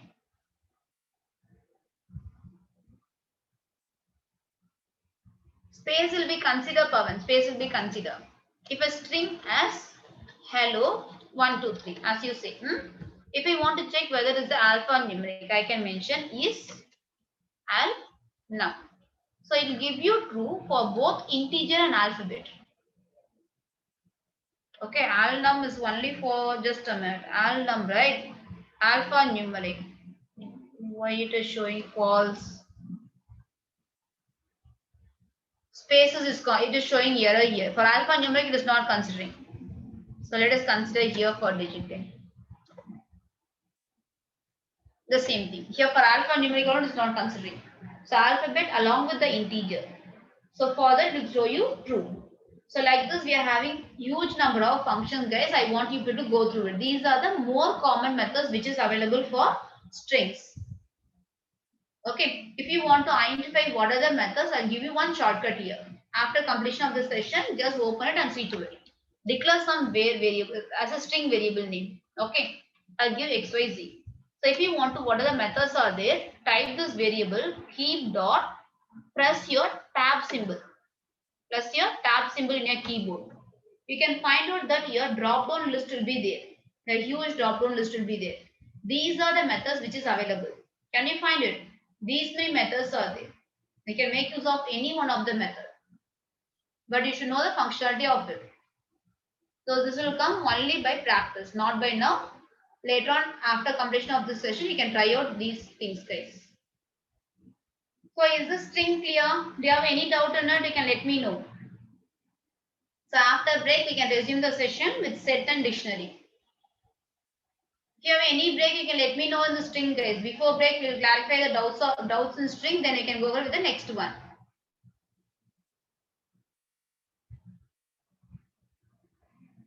No doubts. Are you people clear? So being quiet, can I take it? Everyone is clear so far. Good. Okay, guys. Then you can move for your break. Okay. First, I want you people to make clear in this particular input operation, basic operation, and structure of it. Okay. So right now we have seen how to accept input for a tuple, and the next concept what you're going to do is you're going to move to set.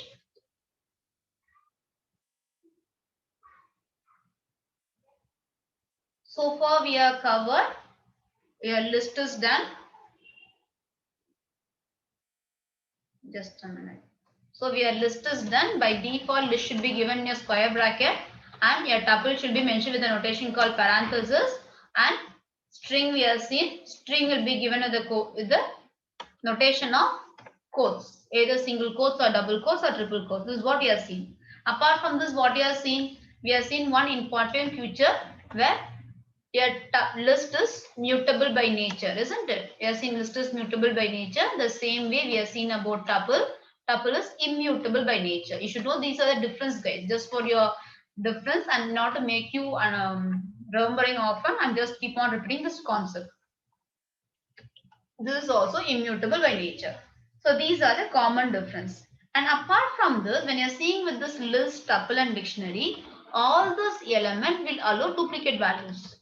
Where duplicate value is allowed in your tuple, list and string. So if I find some value is repeated, no problem. It will never show you error. The data will be repeated. And now what I am going to see is we are going to see with the set, and this set is given with the braces. This is the notation which is given, and by default here this particular set is mutable by nature. This is changeable only.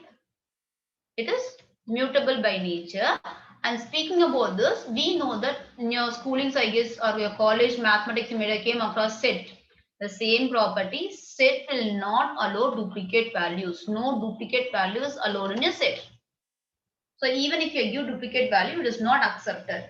So right now, we people are going to start with the set. Okay. And after set, we'll be seeing about the dictionary, guys. So after set, I'll write about dictionary also here as well, 1 or 2 points.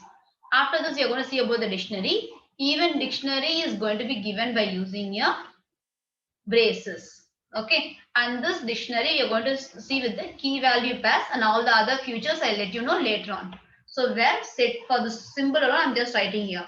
Where set is also given with the braces, and this particular dictionary also will be given with the braces. Okay. Now we'll move on further. So first we'll see how to declare an empty list. If I want to set. You're supposed to create a set, right? So if you want to create a set, I can mention my set. Why this has made us marked down? Just give me a second now. Okay.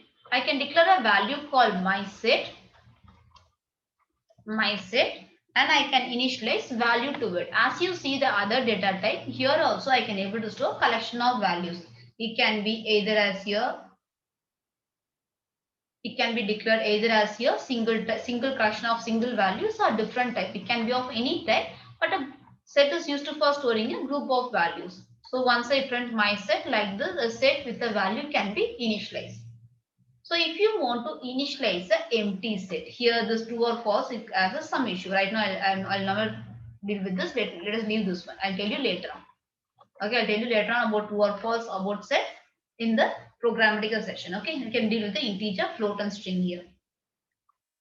Okay, listen here. So what happens here is it is storing the value whatever I have declared here is displayed here in case of set. And if you want to know the type of it, if you give type of my set, you can notice that it is going to give you the set as the data type of it. So this is fine with your initialization with a value. If I want to create an empty set, shall I give like this? We people have one doubt. Even set is given with the same symbol and dictionary is given with the same symbol. Now, if I create my set, will have some other name. Okay, S1. If I'm going to create like this, now what could be the type of it? If I mention type of F1, you can notice that what is the type of it is by default, it is dictionary in nature. So it is not possible to create an empty set like this. As we see that if you want to create an empty list, empty square bracket, tuples in the sense empty parenthesis. But in case of set, that is not possible. If at all you want to create an empty set, if you are mentioning like this, it will be of only dictionary type. So if I want to create an empty set, what I can do? I can mention, just a minute now, let me open this. Tuple notebook is responding to us, making us a markdown. Okay, let us assume I'm going to mention S1. If I want to make an empty set, in those cases, you are supposed to make use of the predefined function called set. Now, if I give type of F1, type of S1, you can notice that this will be the set. This is a way for declaring an empty set. So here this will be taken only as a dictionary, guys. Don't be confused here. So default bracket will go with the declaration of a dictionary. So if I want to create an empty set, I'm supposed to give only by using the predefined function. This is how you're supposed to declare a set here. Okay, this is about your set.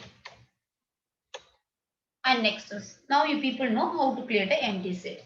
Here in case of set, there is no accessing method. We have seen about this, right?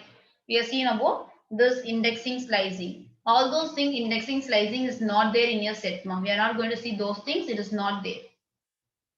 Okay. So directly we'll be moving on to the basic operation, what we can do in a set. So there is no specific operation. Accessing method is not there in your set. Don't try to do it. So as I told you that this set will allow only unique values, no duplicate values will be allowed. You can notice here, let me declare a set called 1, 2, 3, 4 and again let me have 1 and 2. Now if I try to display S1, you can notice that it will display all the values except 1 and 2. The duplicate values will never be repeated. So whenever duplicate values is there, it will take you only unique values. Clear with this thing. This is all about your set. By default, whatever you learned in mathematics, the same set is here, guys. No difference at all. The set will allow only unique values, and moreover, the set will produce you unordered collection of data. Unordered collection of data in the sense the result will not be same for all the times. Each and every time it will give you in different order. So been previously in case of tuple or list, whatever the order we have initialized, the same order your output will be. But in case of set, you can't expect the same order. It is an unordered collection of data. So while dealing with the example, you'll be coming across all those terms. So this is a simple example I have given where set will allow only unique values. Whenever there is a duplicate value, it will be omitted. It will never throw you error, it will omit it. This is all about your set operation, guys. And we'll go over with some basic operation what is available in set. So we'll have two types of operation, basic operation and specific operation all about the set. So first is we are going to see with the basic operation, what is that available. So when you're seeing the basic operation, the first operation is add. If you want to add some element for a set, I can make use of the method called add. Just a minute, let me add few more cells, guys. Okay. The first one is you're going to see with the add method, and inside this you're supposed to pass what element you're going to add to it. So right now, what we told, if you want to declare an empty set, I will be mentioning, you'll be mentioning my set. What's happening here? Just a minute now. Kernel, something is happening here. Let me move my.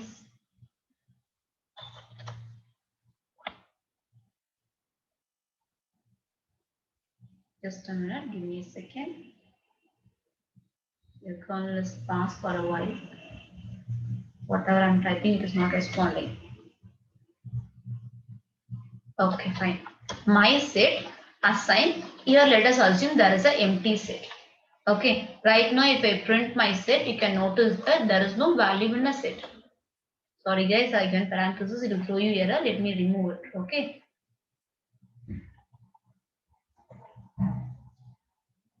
So if I give my set, only the empty set will be there. If you want to add some element to it, I can mention my set dot add. And for example, if I want to add 10, I can add like this and I can mention set here. So you can notice that now we can able to find this 10 value will be added. Like this, you can add either one by one element or you can add multiple elements by putting this particular add method inside loop. I guess you people could remember I shown you the example for list. Putting this append method inside a for loop, I've added multiple elements, right? The same way, putting this particular add method inside a loop, I can able to add multiple element to a set.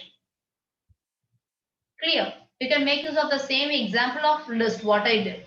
Put a for loop, place the statement inside it.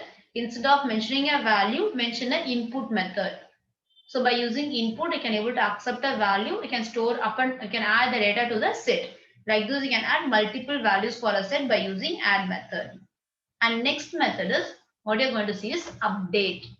Yes, second method what you're going to see is update. You're going to update one set with the other set. Here it is similar to extend. I guess you people remember the extend method. Extending one list with other list. The same way I can able to update one list. I can update one set with the other set. For example, let us have a declaration of two set. Let me mention set 1 assigned with the value 1, 2, 3, 4. And let me have one more set, set 2 with the value 3, 4, 5, 6. This is a value. Now if I want to update set 1 with set 2, I can mention set 1 dot update of set 2. Now I'm going to print my set 1. I'm going to check with it. You can notice that your set 1 will be updated with the value of set 2. If at all there is some duplicate value, duplicate values will never be repeated. Since it will accept only the unique values, no replication of duplicate is going to be there. This is all about your update method. And next is we do have remove method also. The purpose of remove method is used to remove a particular element. I can mention remove of element. So as I said you that this set is of mutable type, it can be done. So what I can do is I'm going to mention remove method here. So I can mention, let us assume this is your set 1, right? If I want to remove one particular element. So if I call set 1, this is a value. If I want to remove 3, I can mention S1 dot remove. Just a minute.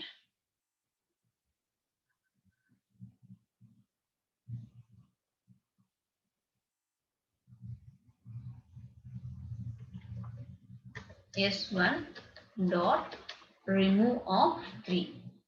So if I print my S1 here, you can notice that this particular 3 will be removed. So this is the use of the remove method. The same remove operation is done by one more method, that is nothing but by using discard. We have one more method called discard. By using this method also I can remove an element here. But there is small variation is there. I'll let you know what is that. Okay. Just listen carefully. So this is all about your discard method, right? Let me try to discard one more element from this list. Right now this S1 is there, right? So let me mention S1. So often discarding, just a minute now.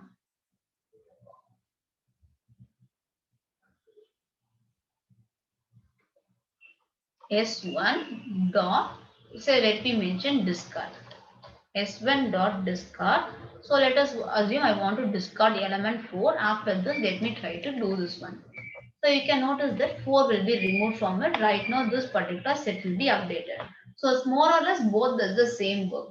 So the first time from this list, 3 is there, so 3 is removed. So second time I'm trying to do by discard, 4 is removed.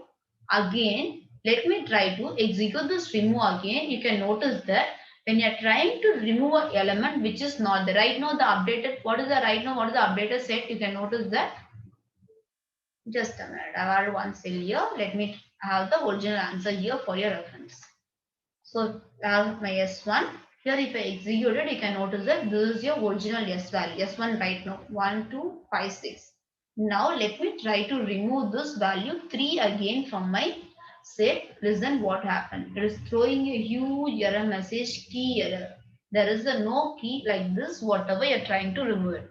So it is throwing a key error. You are trying to remove the element which is not there in a set. But when I am trying to use this discard, it will never throw you error. It will give you the same result, whatever it is there. This is the difference between remove and discard. Got it? Remove will remove the item. Okay. And if the element is not there, it will throw you error. Discard will also remove the element. But if the element is not there, what happens? It will never throw you error. Got it? If the element not present here, trying to do it will throw you error in case of remove.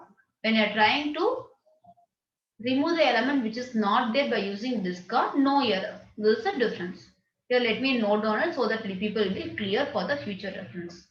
So when I try to here remove the element which is not there, it will never throw you error message. No error message is thrown when the element is not there. It will throw you the error message. It will throw you error when you are trying to remove the element which is not there. This is a basic difference between remove and discard. Apart from this, it does the same operation, guys. And we are having one more method which is specific as a basic operation, that is pop. Pop in the sense it will remove the element from your set. Right now, what is the element in your set?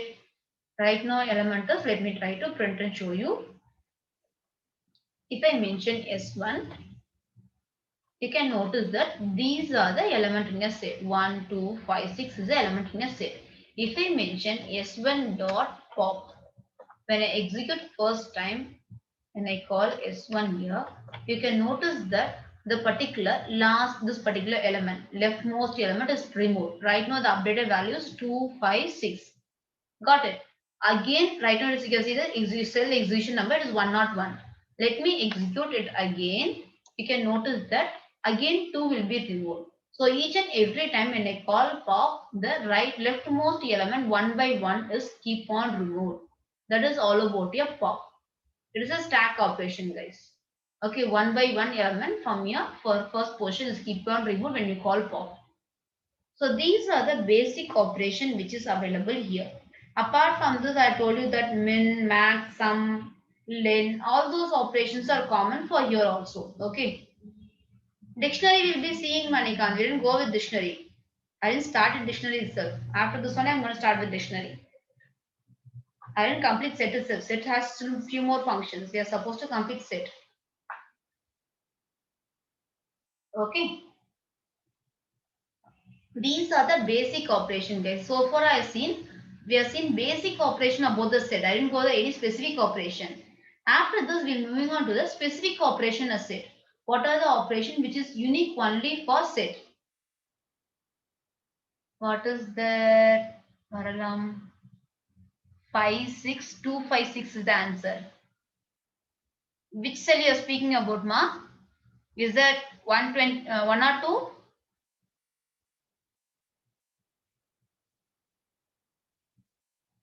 Since I made pop 2 times. So I'll show you people what is that. Guys, don't be confused. If I call S1, this is the right now value of S1. 5 and 6 is the value of S1. If I try to pop it, you can notice that 5 will be removed. If I pop again, it will be empty list. Value one by one element from your left hand will be removed. So since I execute the previous cell 2 times, 2 has removed and remains as 5 and 2. Got it? Pop will remove one by one element from your first position. First this will be removed, next this will be removed. One by one element is removed. I have executed the particular cell twice. That is the reason you got that as an answer. Okay. And next one is, we are going to move on to the specific operation, what you are going to do in a set. Varlam, is that clear what I told you about pop? Do you have any more doubt in that?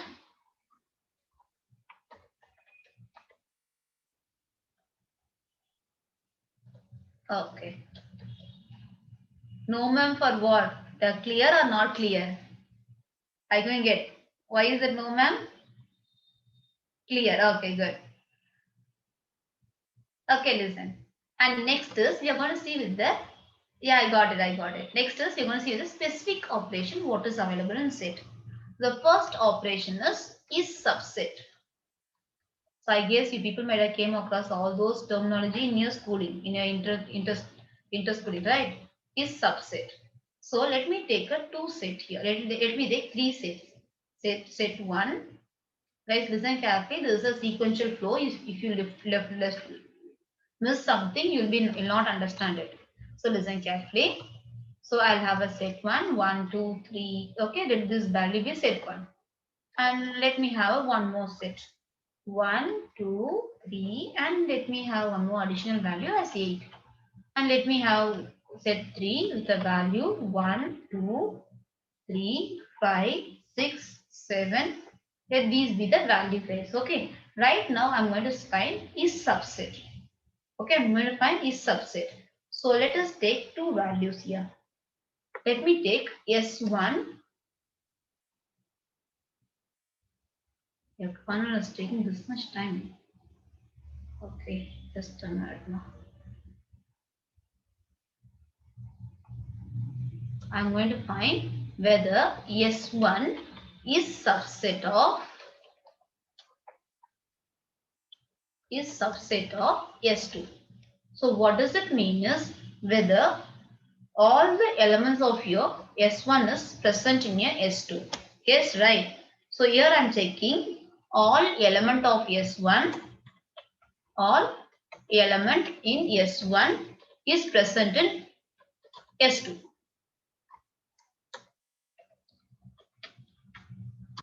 So it is present. So it is going to give you true as a result. So if I give S2 dot, every time S2 dot is subset,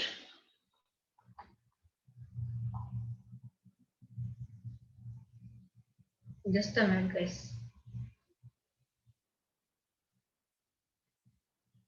Sorry for the delay guys, just give me a second. Okay. So if I mention S2 is subset of S1. If I mention like this. So right now what I'll check whether all the element of S2 is present in, we'll take S1, we'll take S1, okay, so whether all the element of S2 is present in S3. So when I take element of S1, the element is 1, 2, 3 followed by 8. You can find out 8 is not there in S1. Now when I try to execute, it will throw you false as your answer. There is a typo error. Let me add one more yes here guys, okay. Got it. This is the meaning of subset. S1 is all the element of S1 is present in S2. This is a subset. The same function can be given with one notation like S1 less than or equal to S2, which is going to produce the same result. Either I can use is subset or I can use less than or equal to. It's up to you. Okay. I can mention S1 less than or equal to S2. It will give you the same result. Okay, so either you can use is subset or you can make use of less than or equal to. Okay, I guess you people are clear with this. And next is superset.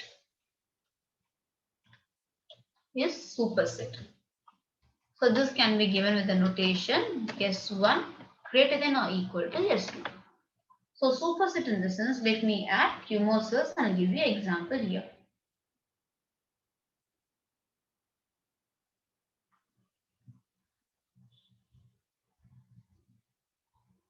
Oh God, just keep on adding still. Okay. So let me mention if S2 dot is superset of S1.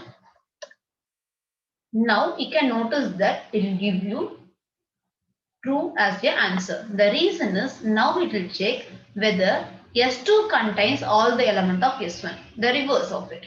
Previously what we see S1, all the element of S1 is present in S2. Now what I'll check is S2 contains whether S2 contains all element of S1. If it is not there, it will throw you error. The same notation can be given by using greater than or equal to. So I can mention S2 greater than or equal to S3. So what happened? It will give you only false as a result. S2, S3 is not defined. You are supposed to execute. So for then where are you executing the S1, S2? Okay guys.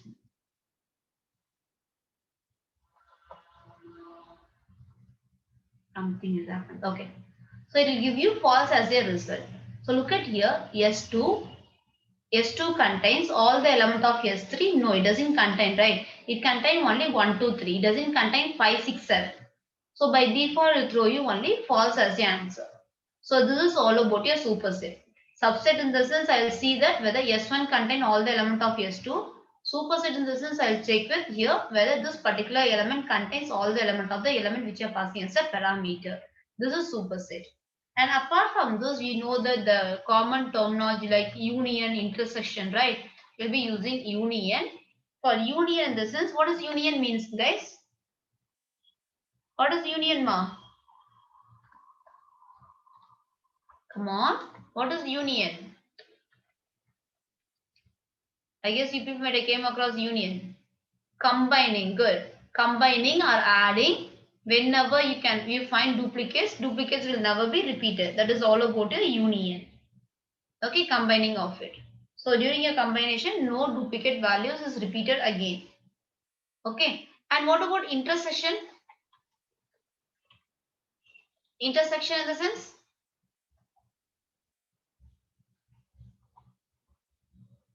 Good. Intersection will give you only common values. Okay. For intersection, good. I could see all people are answering good. So intersection I can use ampersand, and for union I can use or symbol. For example, I'll show you the small example here guys for union and intersection. So either you can make use of symbols or you can make use of union, dot intersection. So it's completely up to us. I can mention S1 or symbol of S2. So it will give you the union result. So 1, 2 and 8 will be given. Okay. The same one if I give S1 and symbol of S2. It will give you the common values. Common values of both the set is 1, 2, 3. So this is how your union and intersection works. Okay. So the same thing guys, either you can make use of the symbols or you can make use of the predefined function which is available. Okay. And next thing is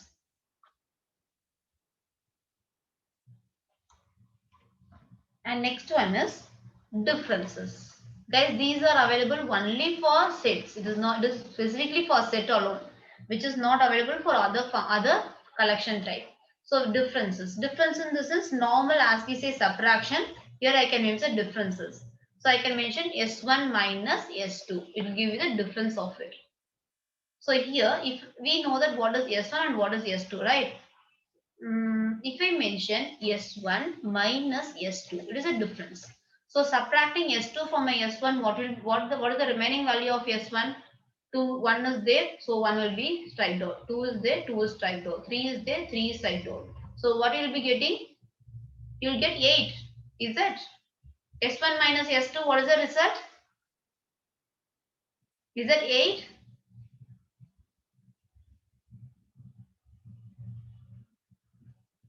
Good, Harika, your answer is right. Saranya, no. Two different equation is there. Good. Pratisha, good. S2 minus S1. If people are giving some few people are given the answer like S2, S1 minus. There is difference between S2 minus S1 and S1 minus S2. S1 minus S2 will give you the empty set. Okay. S2 minus S1 will give you 8 as the answer. The difference, which I am going to subtract it. If I subtract this with this, 2 with 1, so all the elements will be subtracted. If I subtract 1 with 2, 8 will be remaining. Normal subtraction logic only guys, nothing different here. which element resides first. If there is no remaining element, empty set. So S1 minus S2 is going to give you an empty set. The reason is all three elements is there. If you strike out these three, only the empty set is going to be there. If I may place my S2 first, you can notice that the remaining element is 8. So this is all the normal mathematical difference. Okay, nothing great here. And next is, apart from this, we are going to have one more element, that is symmetric difference. Have you came across this term symmetric difference in your mathematics? Long back might be, isn't it? In your schoolings. Symmetric difference. No idea about symmetric difference? Okay, I'll let you know what is the symmetric difference all about. Let me add two more cells.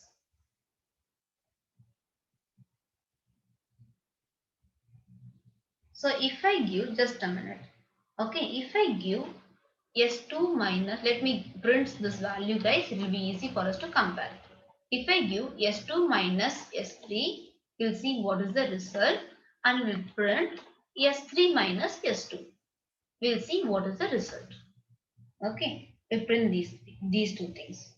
So we'll see what is the result. When I give S2 minus S3, the remaining values will be 8. Subtracting this from it, I'll get 8. The same way, S3 minus S2, these three will be subtracted. Remaining value will be 5, 6, 7. If I give S2, it's taking 1 minute of time to display the content what I have typed it. Just a minute.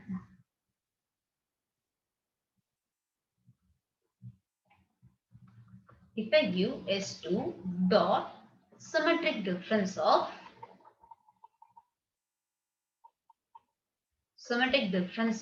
S3, you can notice that what is the answer you are getting.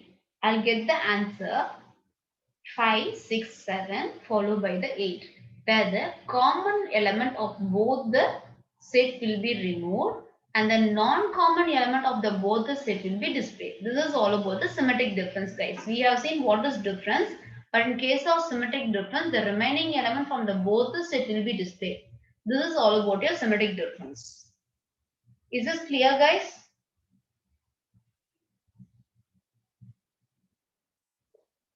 Guys, do you have any doubt in the function? This is all about your set function. I guess you people are clear, right? This is all about, completely about set. Good. And next, we are going to move with the dictionary concept. Okay, we'll move on to the concept of dictionary. So dictionary is also one of the important concepts, guys. Listen carefully. Yeah, Pradisha, we'll have short, len, min, max, all those things is there. Since these functions are repeating, I didn't mention it. Okay, we'll have these functions. Short method is also there. Short, sorted, both the things is going to be there. Guys, we can able to have these functions also there.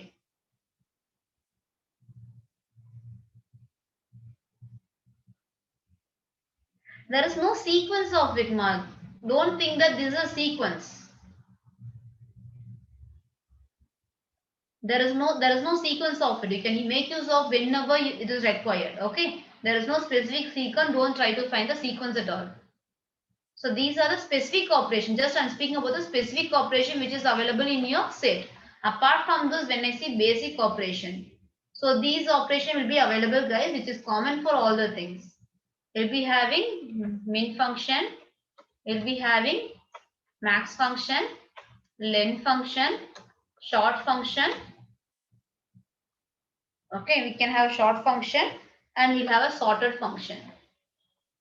Okay, these things are common, so I didn't mention it. Instead of repeating the same concept again and again, I didn't mention it. Sorted offset.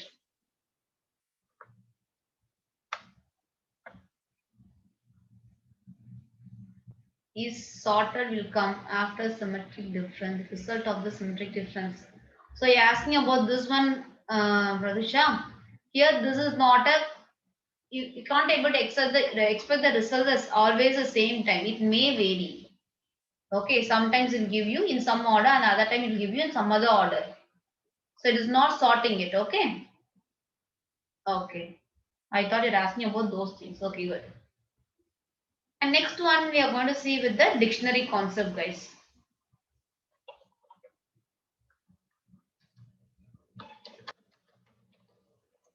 Next one is dictionary. So when I say dictionary, what I told you, the notation what I'll be using is we'll be using braces for it as you use sit. In case of dictionary, we have a handful of way for different way for initializing a dictionary. We'll see what are those. So whenever I say dictionary, it will be of key value pairs. A dictionary will be initialized with the braces. So here, just a minute, the cursor is not moving. So whenever I say dictionary, I guess it is better to restart the kernel. It is getting very slow. It is a way for initializing an empty dictionary, guys. If you give type of your my dictionary, it is going to give you only the dictionary type. So before moving on to dictionary, you should know how the values are stored. So for set, list, tuple, all those things, we are having a sequence of value, right? But in case of dictionary, you're going to have a value, right? Key value pair. Key and value is going to be there. The values will be of pair of values. So it will be a dictionary will be like this. Your dictionary, my dictionary will be there. It will have your key and followed by your value and followed by a key 2 and followed by your value 2.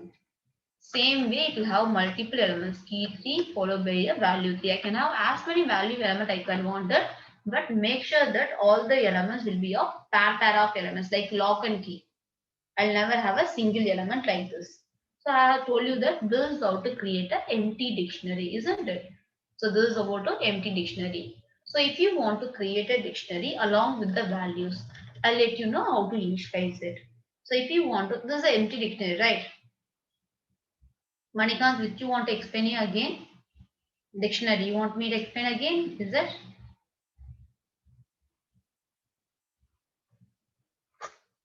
Okay, I'll explain again. So whenever we say dictionary, dictionary is of key value pair, guys. It will never occur single element. We'll have a key value, key value. You can notice that previously I have 10, 20, 30. Here you can notice that key colon value, key colon value. Okay, this is the syntax of it. Don't confuse with it. Just I'm giving you a oral syntax of it. I'll go over with the in-depth implementation of it. I will go with the implementation. This is the outlook of it. Just like a syntax I've given this one, guys. Okay. So this is how to create an empty dictionary. So if you want to insert value for this dictionary, how can I insert it? I know that whenever I call my DACT, this will show you the empty dictionary. What is that, Venkat here? Key K or K. Venkat, that is just an example I given. I didn't go ahead with the implementation of it. Just wait for a few minutes. Once I'm giving some example, it will be clear. Just I'm giving the structure of this dictionary. Okay, just wait for a few minutes, Venkat. After giving the example, it will be clear. So when I say this dictionary, if you want to insert some value, if I give my DACT1, my dictionary 1, if I execute this, you can note, sorry guys, there's a typo error. Let me modify it. If I execute it, you can notice that it will give you an empty dictionary. Right now, if you want to initialize this dictionary, I can give my DACT. If I want to give some name, I can give name. Okay, name, assign. It can be given with the value whatever I want to initialize it. So good. Clear. Now, if I call if I execute this, you can notice that this value will be placed as a key value pair. Okay, now let me execute it, and after this I'll go up and I'll execute my dictionary. You can notice that here key is name and the value for this particular name is Sugan. Got it? If I want to insert one more value, I can insert like this by mentioning by DACT and followed by your, I can mention location. And the location I can give like this as Chennai. So as many as value you want to initialize it, you can initialize like this single value you can initialize it, but make sure that element can be given only as a pair of value. It cannot be given as a single value. This name is a key and Sugan is a value. Okay, location is a key and this Chennai is a value. Got it? What is key value in this? Don't think this key value, K value, key and K1 and value 1. That is not a, just for your understanding. I have given key value. Okay. So it will be like this for name, Sugan, location, Chennai. It will be a pair of values. Got it? How the key value pair will be there? If you want to accept these input in your user by using multiple, if you want to accept from the user, you will put a loop, guys. You will put a loop. You will accept your key and you will accept your value. Then you will be adding to it. Okay, one by one value you will be adding to it. As a key value, you will be adding here. Key value, then key value, you will be adding one by one. So if you want some example, just give me a second. I'll show you till this already clear. Come on, give me response. Till this already clear. Just make me a quick response there so that I can help you out how to accept input from the user for dictionary. Clear, right? Okay, good. Now I'll show you people how to accept input from the dictionary. For a dictionary, how to accept it. So listen carefully. I'm going to declare a dictionary. So let us declare an empty dictionary first. So that this is bit different compared to your set and list. That's the reason I'm showing you. This is an empty dictionary. I've declared it. Right now, I want to initialize this value inside it. And I know that whenever I initialize a value, it can able to accept only key value pair. So I can mention for I in range of, for example, let us assume I want to accept 3 values. I can accept 3. If you want to accept 3 value, let me mention 3. If you want to accept more value, I can mention those values also. I can mention input. Okay, let me mention enter key. And after this, if I want to accept a value, I'll mention value assign input of enter value.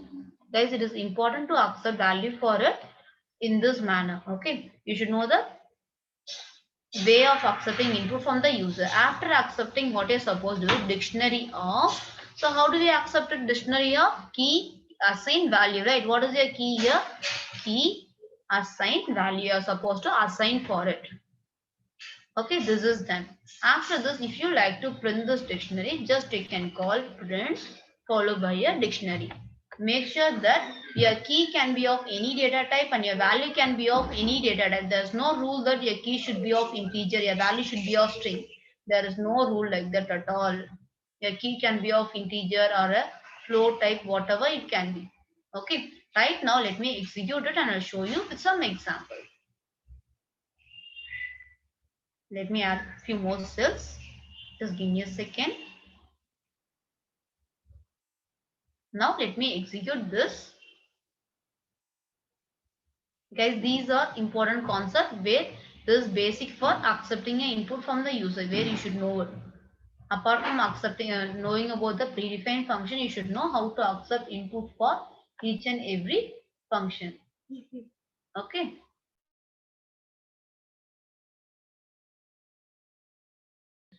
Okay. Now let me execute this. Okay, I'm going to accept 3 values starting from 0, 1 and 2. I'm going to accept 3 different values, right? Let me execute this so that you can understand how to accept a value here. What happened to this kernel? It's taking time. You guys just wait for a minute. The kernel is executing. It got stuck, I guess. Just wait for a minute, guys. Better I'll restart it, ma. Okay, just wait for a minute. I'll restart the kernel. Some way it will be faster. Kernel in the sense the internal compiler for this Jupyter notebook. Here I'll be naming as a kernel. When some issue happens, I'll be doing this one. Yeah, in for loop I left it. There's a syntax error. Yes, thank you, Manikant. For I in range. Okay. So let us type here for I in range. Oh God. Okay, done. Now our kernel is ready. Now let us execute this. So let us assume the your key is, let me give as 1. As 1. Okay. Now value let me give as 10. And after this let me give next key as 2. Value let me give as 20. Okay. And sorry, next key I didn't, unfortunately it is skipped. So let me give some value, guys. So this key is left over actually due to continuous press of enter, it is left over. You can notice that how to accept key and values. Key is accepted, value is accepted, then it is inserted for a dictionary. Is it clear, ma? Is that clear how to accept input for a dictionary? Do you have any doubt on it? So still more processes there. Just I'm explaining you people how to do basic input output operation in a dictionary. That's it. How to accept from user during your runtime. Instead of assigning directly like this, you should know how to accept your input from your runtime. Alright, that is going to help you in your computer exam. Is this clear till this? Shall I proceed to the next one? How to initialize input from the user? Various method is there. Okay, I'll move on to next one. If at all you have doubt, I'll give you time, guys. You can let me or you can tell your doubts. Thank you, ma'am. And next is we are seeing how to initialize character or see key and value one each and every values. Apart from this, this initialization can be done in a multiple line also like this. Just a minute. I'll copy this one. Stop typing it. I'll copy here. Let me do this one.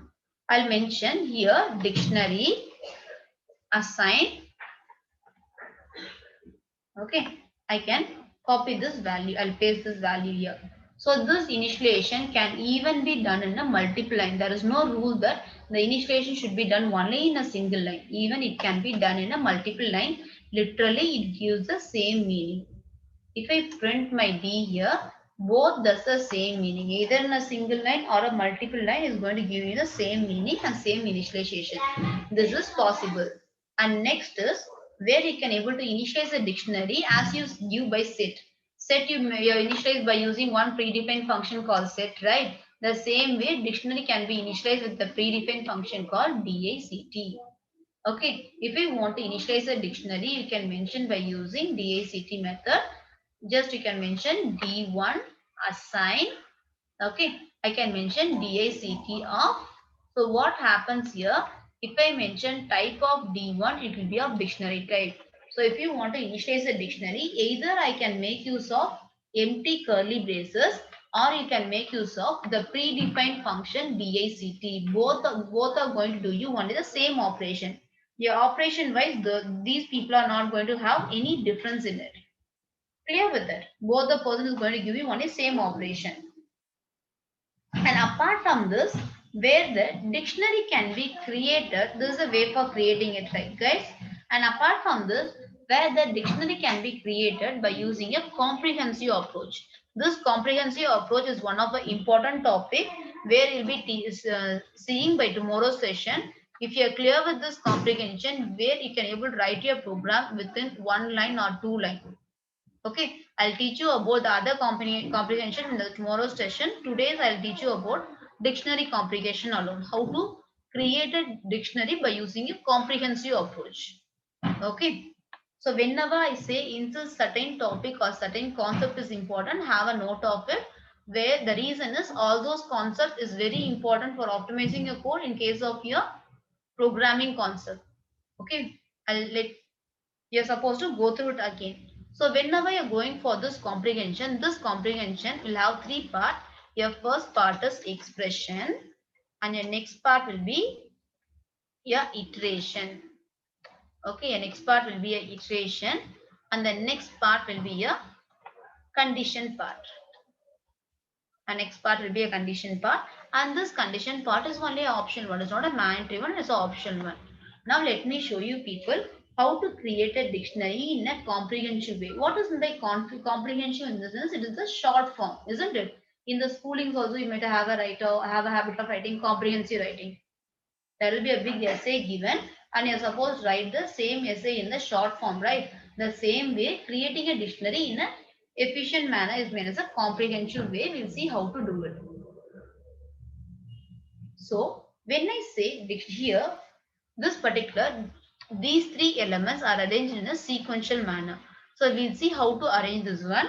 Your dictionary assign, this is the keyword, right? Let me mention my dictionary.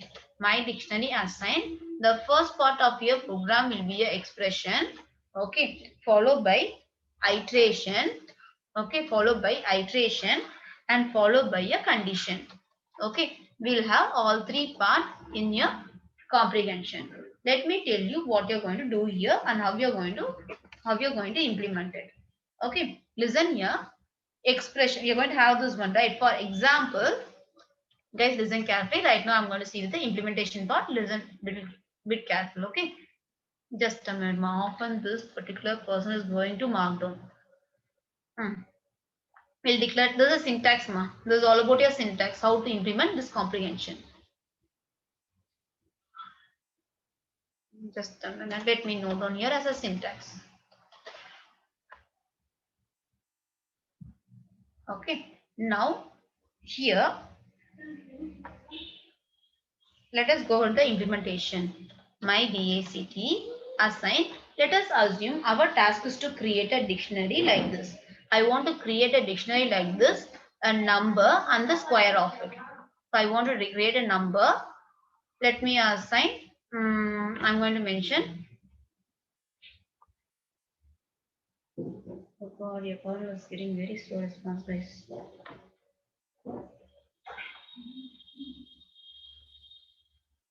Just a minute now. It's not responding. Just I'm waiting for a few seconds. Okay.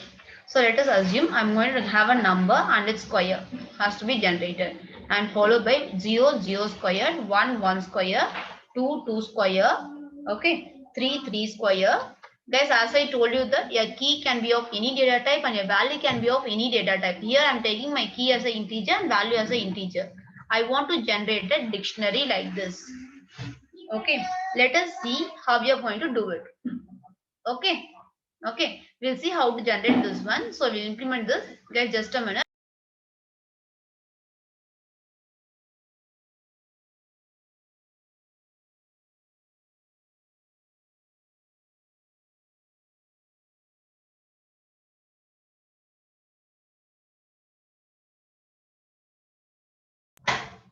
Sorry for the interrupt, guys.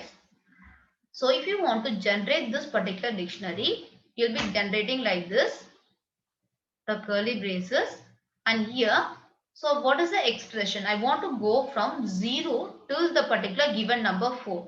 I'll be mentioning if you want to have some range of value, what I'll do by default, I'll be using for loop for I in, okay, range of, for I in range of, I want to generate a number. Let us assume a number generation square between 0 to 4. So we'll mention the range value as 5. This is your iteration condition. Okay, this is the iteration part. And for each and every iteration, what I should do, I should print my I value and its square, right? I need to present this one, right? So I'll mention in power of 2. Okay, if I do like this, what happened? I'm supposed to just a minute mark. Meanwhile, kernel is also not responding. Today it is very slow. I don't know why it is. It is taking few seconds to respond. After typing the shift enter, it is taking few seconds. So look at here. If I do into 2, what happened? Here, if guys listen carefully, it is nothing great here. Iteration, this is, I'm going to mention a range of values. I mentioned a range of value for I in range of 5. So 5 in the sense I'll take till 4. And so what happened? A value 1 to 4 will be taken. So for each and every value, I'll take 0 till 4. I'm going to take it. I'm doing multiplication of 2. If I want to do power of 2, very simple operation, mention double star. You'll have an exponent of it. Yes, sir. Yes, ma'am. Just I'm trying to explain you step by step. So till this, are you clear how to generate a dictionary by using this particular step? You can able to create a dictionary like this. If you feel that I want to generate one of the even number and its square, I can add additional condition also here, like this. Here I told you that this condition part is optional, right? You can have if condition here. If the I value modulo by 2 equals to 0. You can have additional condition part here. So what happened? A value from this range 0 to 4 will be taken and we'll check whether the particular given number is the odd number. If at all the given number is the odd number, then what happened? Further squaring of it happens, else it will never happen.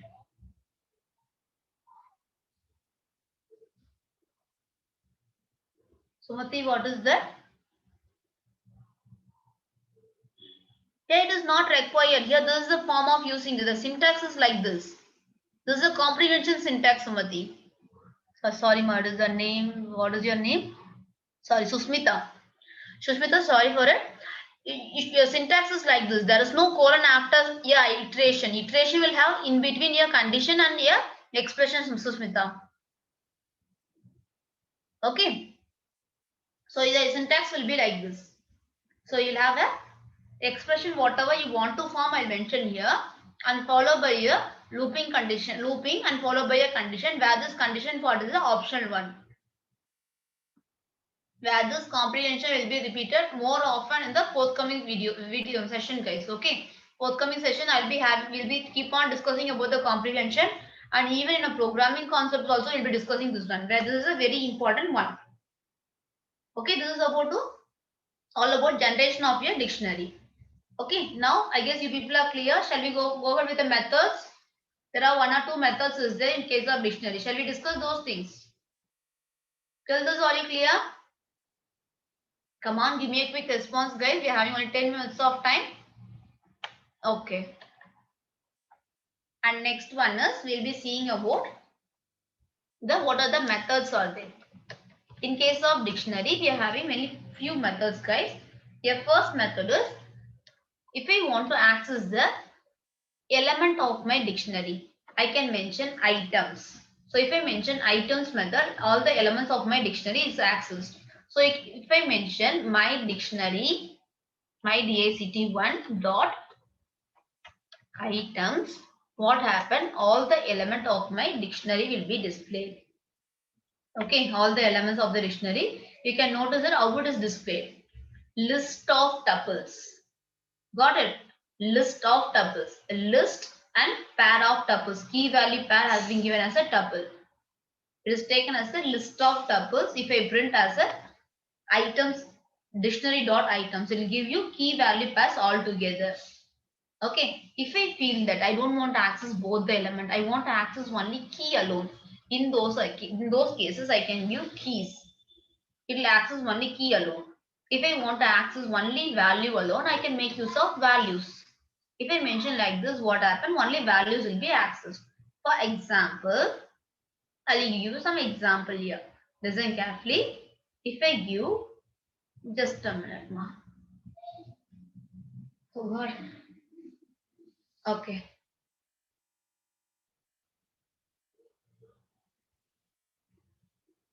If I specify my DACT dot keys, if I specify like this, you can notice that it will display only keys. If you specify my DACT dot values, it will give you only values. Something is happening for this comment. Typed it, after a few minutes is coming. My DACT dot keys will give you only keys from it. So keys are 0 to 4. Okay. Yeah, duplicate can be is allowed here, Manika. Not in keys, only in values alone. Duplicate is allowed in values, not in keys. Keys will never allow duplicates. Values is allowed with the duplicate values. So if I give my DACT dot values, we can notice that where the values alone will be fetched. Like this, we can able to fetch the key alone or value alone separately based on my requirement. Okay. So this is all about your normal method. Apart from this, I do have certain methods like copy, where one dictionary can be copied to the other dictionary by mentioning copy method. So this copy can be either done by copy method or it can be done by just by a assignment operator. For example, listen. Let me add few more cells here, guys. This dictionary is also a very important one, guys, where your seniors got questions from dictionary only. They got many questions from dictionary, strings and dictionaries. So let us assume that is the dictionary called D1 and this dictionary has a value like apple colon 20 comma, there's a typo error, right? So let me mention fruits. There should be something meaningful if we give something. Apple. And let us give color blue. And let us give, what else can give? Some range of values, some value, something, some x or y. Okay, I'll give some value. This is all about my dictionary. Let us assume I want to copy this dictionary to one more dictionary, where I can mention here D2 assign D1 dot copy.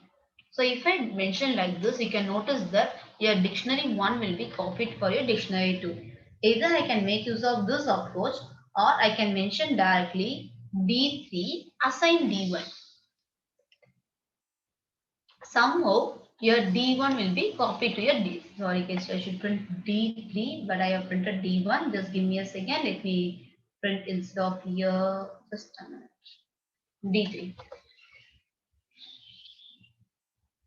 Both does the same operation. Either you can make use of copy or you can make use of assignment operator to perform copy operation. Okay. Apart from this, we do have clear method where I can able to clear it. Just mentioning here at clear. So what happened? The entire dictionary will be cleared. Okay. So you want me to explain this clear? This is very simple, right? The clearing the entire dictionary.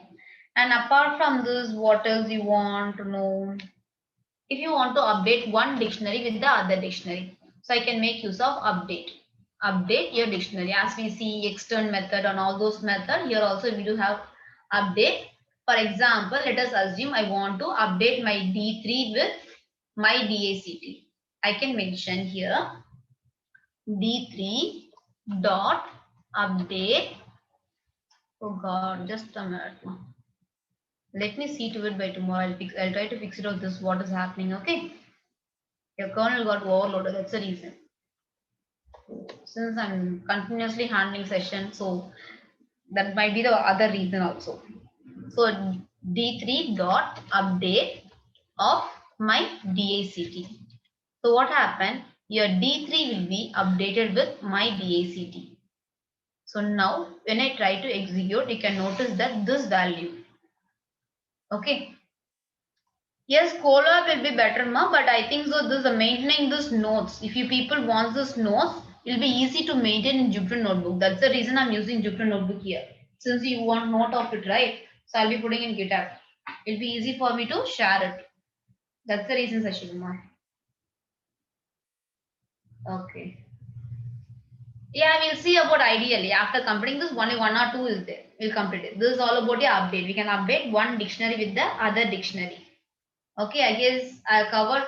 These are the basics method, guys. Apart from this, we do have other method also. Try to go through the methods which is available. Okay. I guess if people are clear with the dictionary. Do you have any doubt in it? If at all you are clear, let me know. We can go over with how to access ideally. I'll show you people.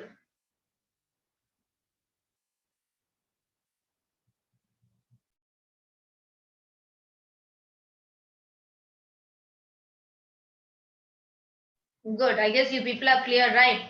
Okay, fine.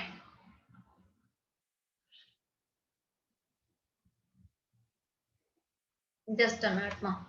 I'll show you how to access this ideally. Give me a second.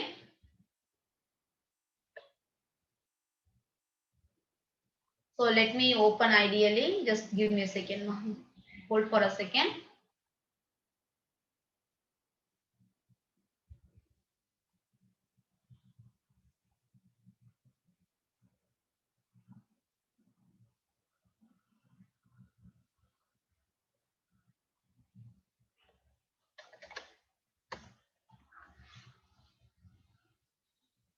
I'll give you about how to access, and ideally it will be easy for you people to work with it.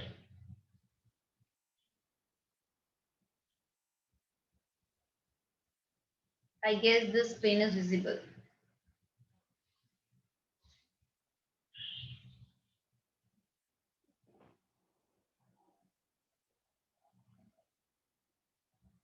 Okay. Here, as we do program there, you can do here also, guys. You can declare a list. Okay. So here, this ideally, here this is an interactive environment. You see about ideally, we are going to have two types of environment. One is interactive environment, one is interactive mode, and another is scripting mode. This mode is called interactive mode. Okay, this mode is called interactive mode where we can able to type our program. So if I give something like this, it will be working. If I declare a list with 1, 2, 3 value, it will be working. And after this, if you want to find sum of list, whatever the manipulation we do there will be using single cells, right? Here, this single cell operation is taken here, inside here, shell prompt here. Okay, this is called chevron. So here inside each and every chevron, I can able to type my command here. It will execute and give you answer then and there. Whatever the operation I'm performing, it will give you answer then and there. Okay, I can mention list. I can mention my operation here, whatever you want. If you feel that my code is not within a single line, I have more than one line. I guess you people are clear with this interactive environment. One by one line, that is fine to access it, right? So if I have more than one line, so how can I do it? Okay, how can I do it? In those cases, you're supposed to mention file, new file. Click on to new file. Once you click on to new file, you can notice that a environment will be open like this. You'll be getting an environment like this. You can able to type your code. You can print hello, whatever the message or whatever the program. If you have more than one line of coding, you are supposed to type in the scripting mode. This mode is called scripting mode. The mode which I showed you is the interactive mode, and this is a scripting mode, guys, where you can able to type more than one codes. There is not possible to type more than one code. The more than one line of code can be typed here. Hello, all is well. You can type all this code whatever you want, and you are supposed to save this file by mentioning file, save in one particular location. Here right now let me save in the desktop. Let me give demo 1, and you're supposed to give the extension called .py. Since it is a Python file, you're supposed to make use of the extension .py. And after this, click on to save. You can notice that your file will be saved. And how to run this program is click on to run, give run mode. Either you can give like this, or you can directly press F5 in your keyboard. Once you press like this, you can notice that whatever the code you are given, it will be displayed in your interactive mode. So hello, all is well. Clear with this one. So if you want to code more than one line, you are supposed to go to scripting mode. Some more your output will be stored only in the, it will be displayed only in the interactive mode. Whereas scripting mode files will be saved, and this file data will never be saved. We can't able to save this data. But whatever you are giving in a scripting mode, those data will be saved. So you can have for the future reference also. Is that clear how to access this? Ideally, guys, this is how to access it. If at all you're going to have more than one line, then you're supposed to make use of this. You can either make use of scripting mode or interactive mode. And right now we are seeing only the basic operation, right? For that, this particular interactive mode is sufficient. Okay. Okay, ma. Just I'll share you the feedback link. Try to make use of it.